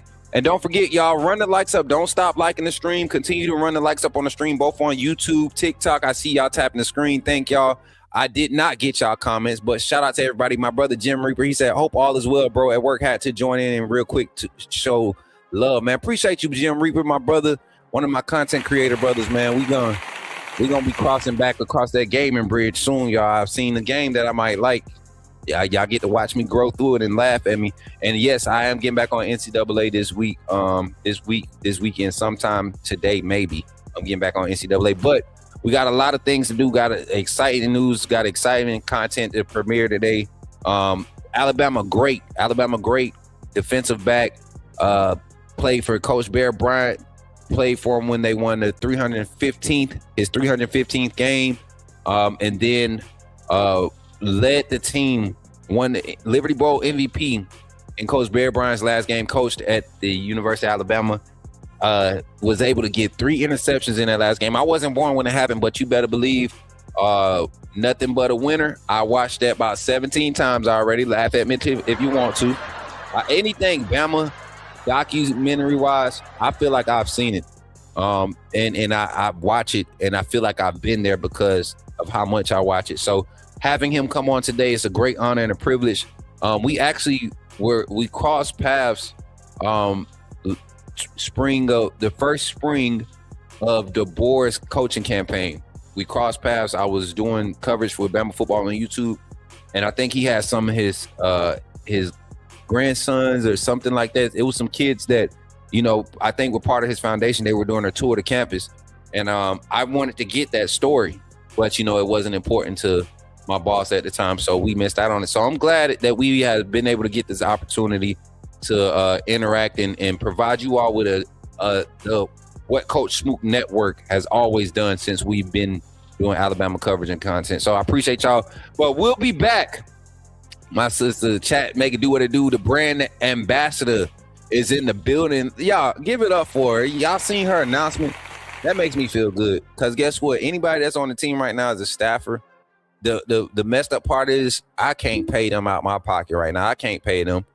So anybody that's joining my team and really dedicating hours to what we're doing, they have crazy faith and they really believe in vision, and they have a vision, and their vision is intertwined. This is my sister. God placed her on this earth for me for this season and this phase in my life. And the things that we are doing already in the first month that we've known each other, right? In this industry, y'all think it was capped. Like, it was already in the works before we connect. And now when you find somebody, when you find destiny helpers, people that are part of your destiny, and there's no ego, everybody they're confident in their role. You push each other in your role. That's what's happened with the Coach Smook Network team. I got a team of dogs and they don't even know it. Talk with my new personal assistant, about to come on as a personal assistant. Never would have thought that'd be something that should be doing, but I'm telling you guys, God is doing something special here. So continue to support by liking and sharing, but also think about becoming a member of the AAA family, man. We got a little quick infomercial announcement. Then after that, we're going to get back into the show. We're going to close out with our final thoughts covering Bama hoops, men and women's hoops. And then we'll get up out of here, y'all. Appreciate y'all for supporting, but think about becoming a member of the AAA family. Check it out. What's going on, family? Thank you for tuning in to today's live. You're locked in with the Coach Smook Network, and I'm your host, Coach Smook, your favorite Alabama insider and sports media personality. Before we get rolling, do me a quick favor. Tap that like button, share the stream out, and if you're new here, make sure you're subscribed to the channel so you never miss any of the action. Now listen, if you really rock with what we're building here, I invite you to take the opportunity to support the channel by becoming a member of the AAA family. Our mantra is authenticity above all. Everything we do, our content and our community, is built on creating and enjoying quality, authentic conversations, real insight, and real information surrounding sports entertainment. Your membership directly assists in the growth of the Coach Smook Network, and every hard-earned dollar you contribute is not only appreciated, it's paid forward. We proudly make monthly contributions to various community health and awareness organizations because impact matters. If you want to get even more involved with the community, be sure to join our Discord. You can type the command right now in the live chat or head over to our main YouTube page and click the Linktree link in the description. And for those who want to support the network directly, you can donate through multiple options: Venmo, PayPal, or Cash App. Every bit of support helps us continue to grow and elevate this platform. Thank you all for the love and the support and the energy you bring every single time. Now buckle up, because it's time to get into the show. Somebody type it in the chat. Say, "Put me in the game, Coach Smook." Let's get it.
Subscribe, YouTube, roll with the tide. I'm down in the gun with Coach Smook, through the game, roll tide, roll tide. Better go subscribe, TikTok.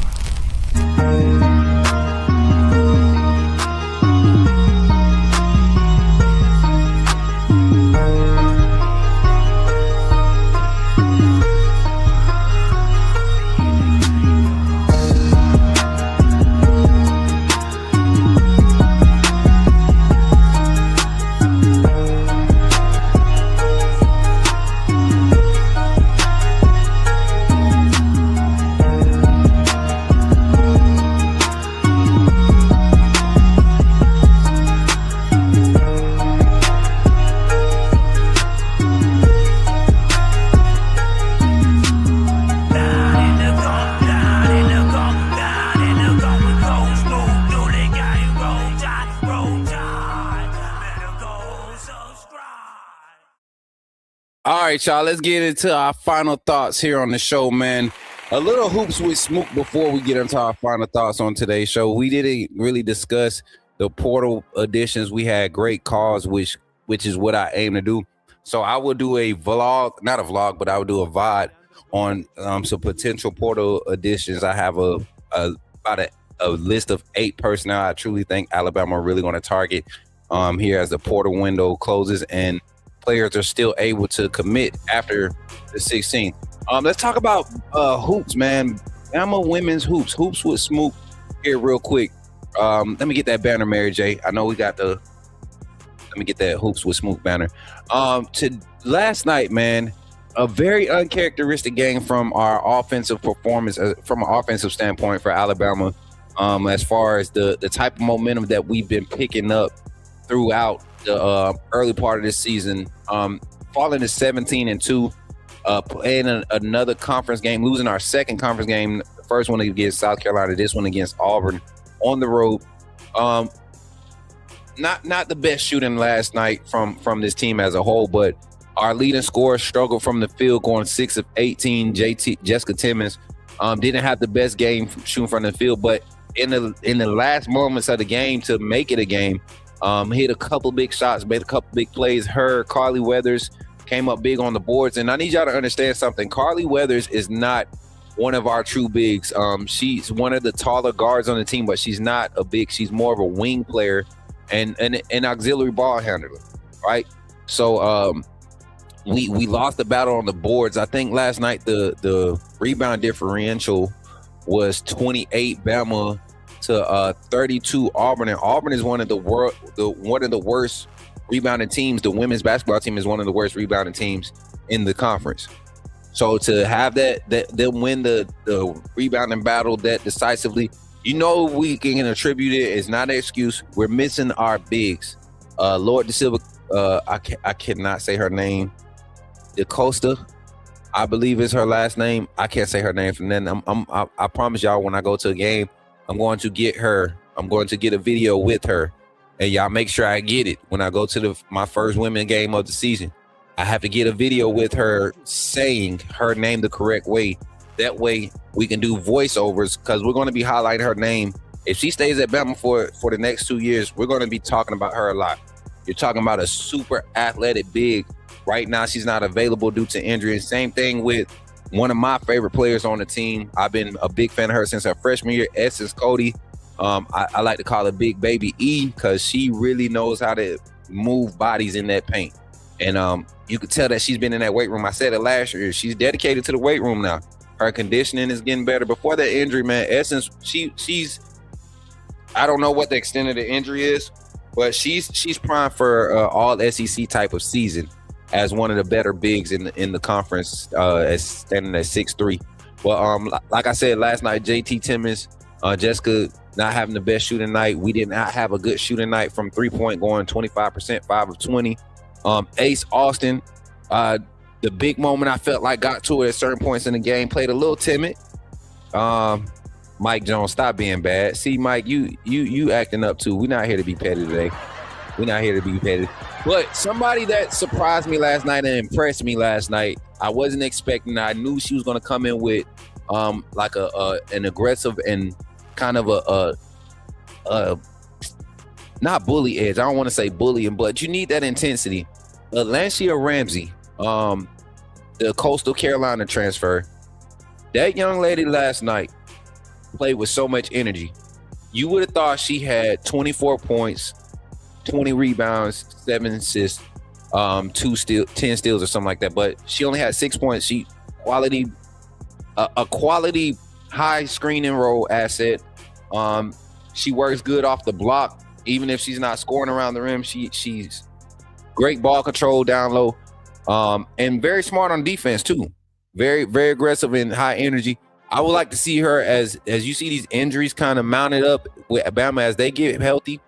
I would like to see Tamia Scott and Ramsey on the floor a lot more. They may not have the bag, be as deep in their bag on the offensive skill set side, but they do provide some quality auxiliary points, stat sheet stuff, and type of energy.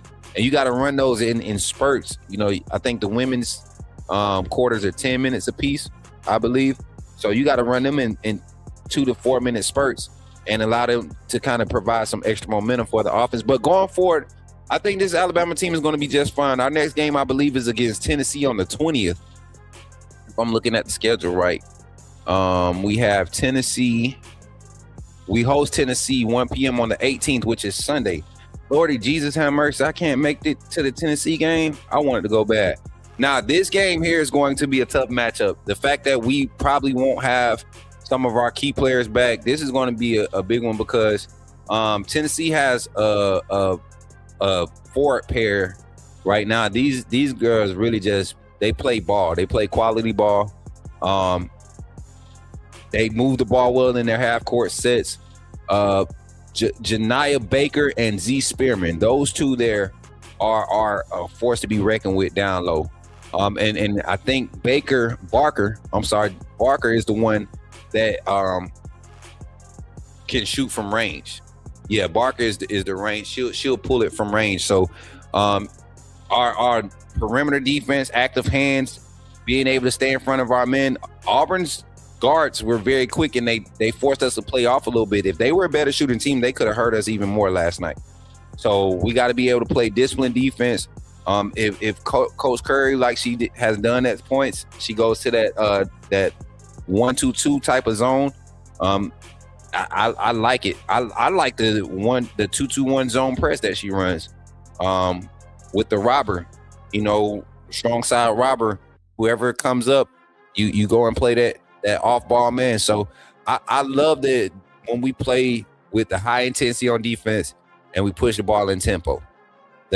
Unlike the men's team, the women's squad, when we get in half court sets, you can tell we kind of know what we're doing. So that's kind of my take on the game. I'm looking forward to this Tennessee game. We'll break it down as we get closer.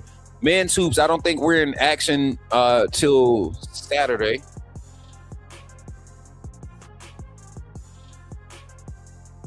Let me see.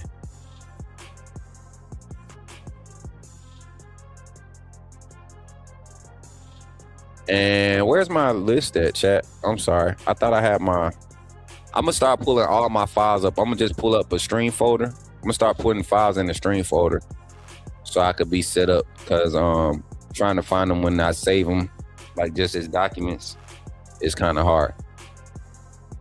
All right, and I'm going to start making my own graphics for schedules and everything. So Alabama is Saturday against Oklahoma at Oklahoma at noon to be on the SEC network. I haven't watched Oklahoma play this year. I don't never necessarily look at rankings. I rather get some type of film. But I saw some highlights against Florida, and they looked really sloppy against Florida.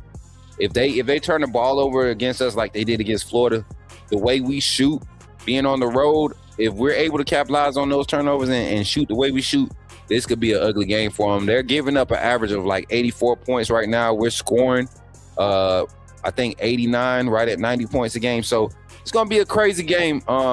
If we come out hitting on our cylinders. Now, if we can't be in half court sets, one thing Oklahoma will do, they will slow the ball down and they will play physical. If we don't slow the ball down, if we can't play in half court sets, watch how tight that game is to the end. So we'll break all that down. We got plenty of time to talk about everything before tip off tomorrow against Oklahoma. I appreciate y'all for tapping in, chat. Once again, like I said, I love y'all. Y'all have really been a quality community, man. Y'all have been the best community, media personality, content creator, whatever you label me as, could ask for. I do want to ask y'all to do this while we're here and while we're getting ready to close out. Please go out and share this live stream. Share it. Bring a new subscriber to you, with you, not to you, but bring a new subscriber with you. My goal and my aspirations is to reach 5K. We at January 15th. My goal is to reach 5K by February 31st. That gives us a full 30-day push. Every time you step out and you see somebody wearing this script A, put them on the Coach Smook Network. There's a QR code that I'm about to put on the screen. If you watching this, or if you're watching this on your phone, get ready to screenshot and you can where's the QR code for the channel? Oh, I probably don't have it. I can get it though. Give me 2 seconds. I can get it, chat. I can get it uploaded right meow. All right, check this out. Hold on, I got y'all right here. Won't he do it? I'm gonna get this QR code up for y'all.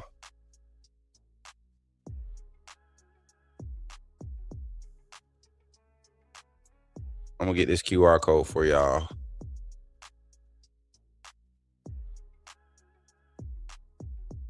Mary J, I don't think I ever showed you how to do the QR code. I'm gonna show you and Amanda how to do it next time.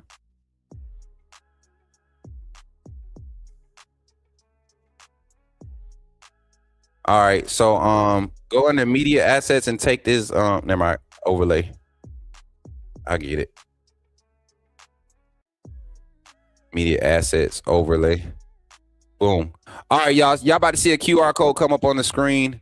You can use this to subscribe to the YouTube channel. If you screenshot that right there, chat, am I pointing the right way? Don't laugh at me if I'm not, because I might be mirroring my screen. I'm not mirroring my screen, so I am pointing the right way. If you if y'all screenshot that right there and crop me out or whatever, people can use that to subscribe to the channel. They don't have to be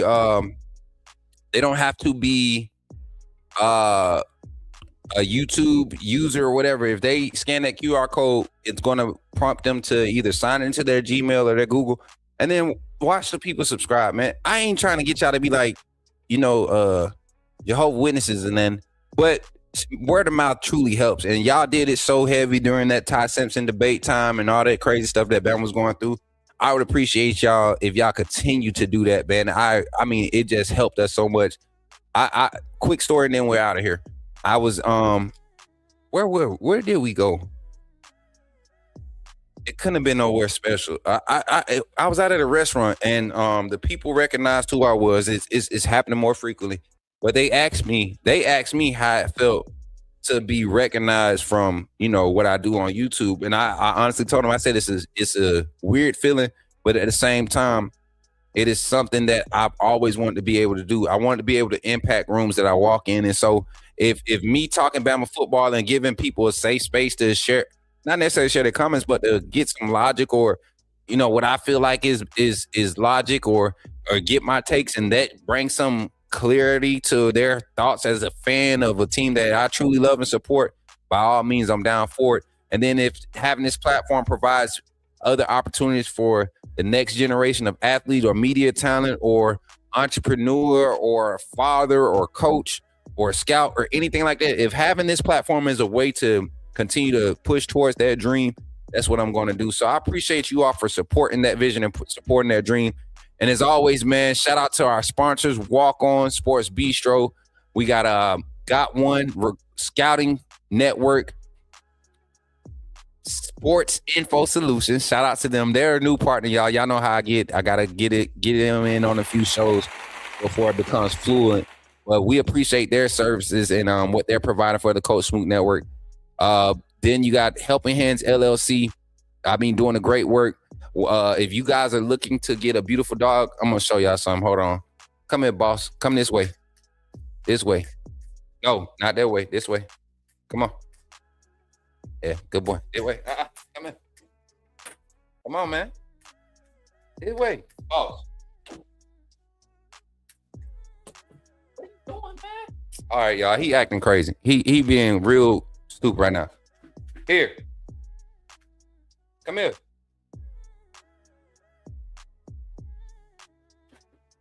Oh, Lord.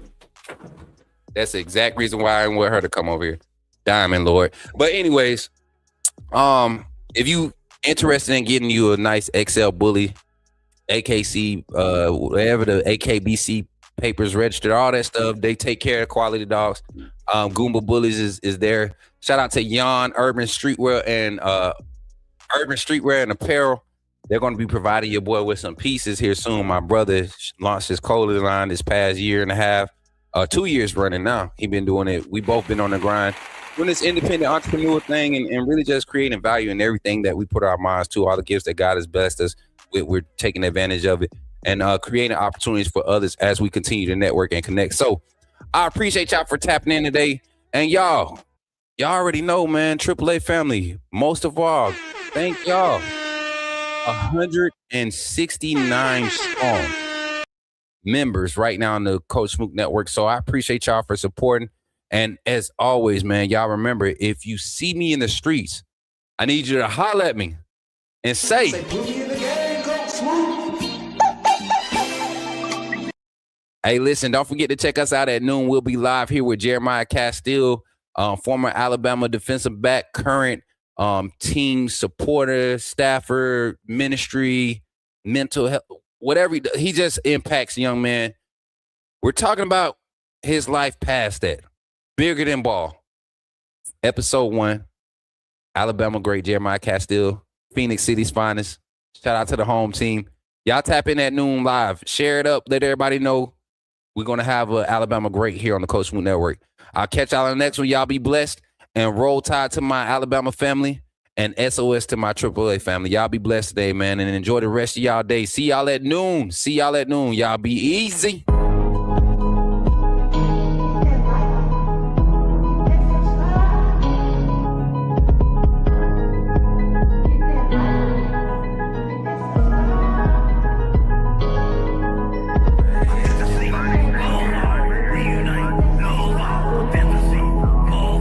Reunite.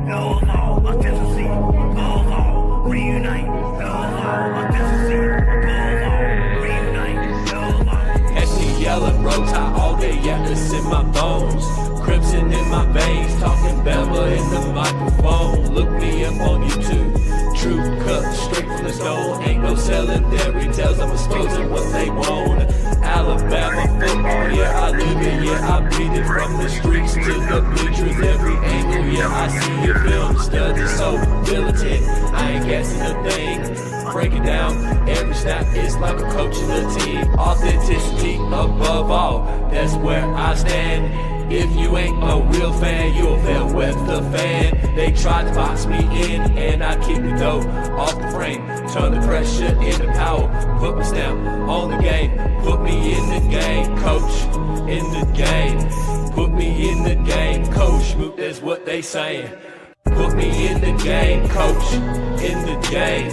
Put me in the game, coach, that's what they saying. Players and the staff are pulling up right now for today's scrimmage. Coach David Ballou in the front. Y'all can see everybody pulling up, man. Them boys over there, look at Deontay.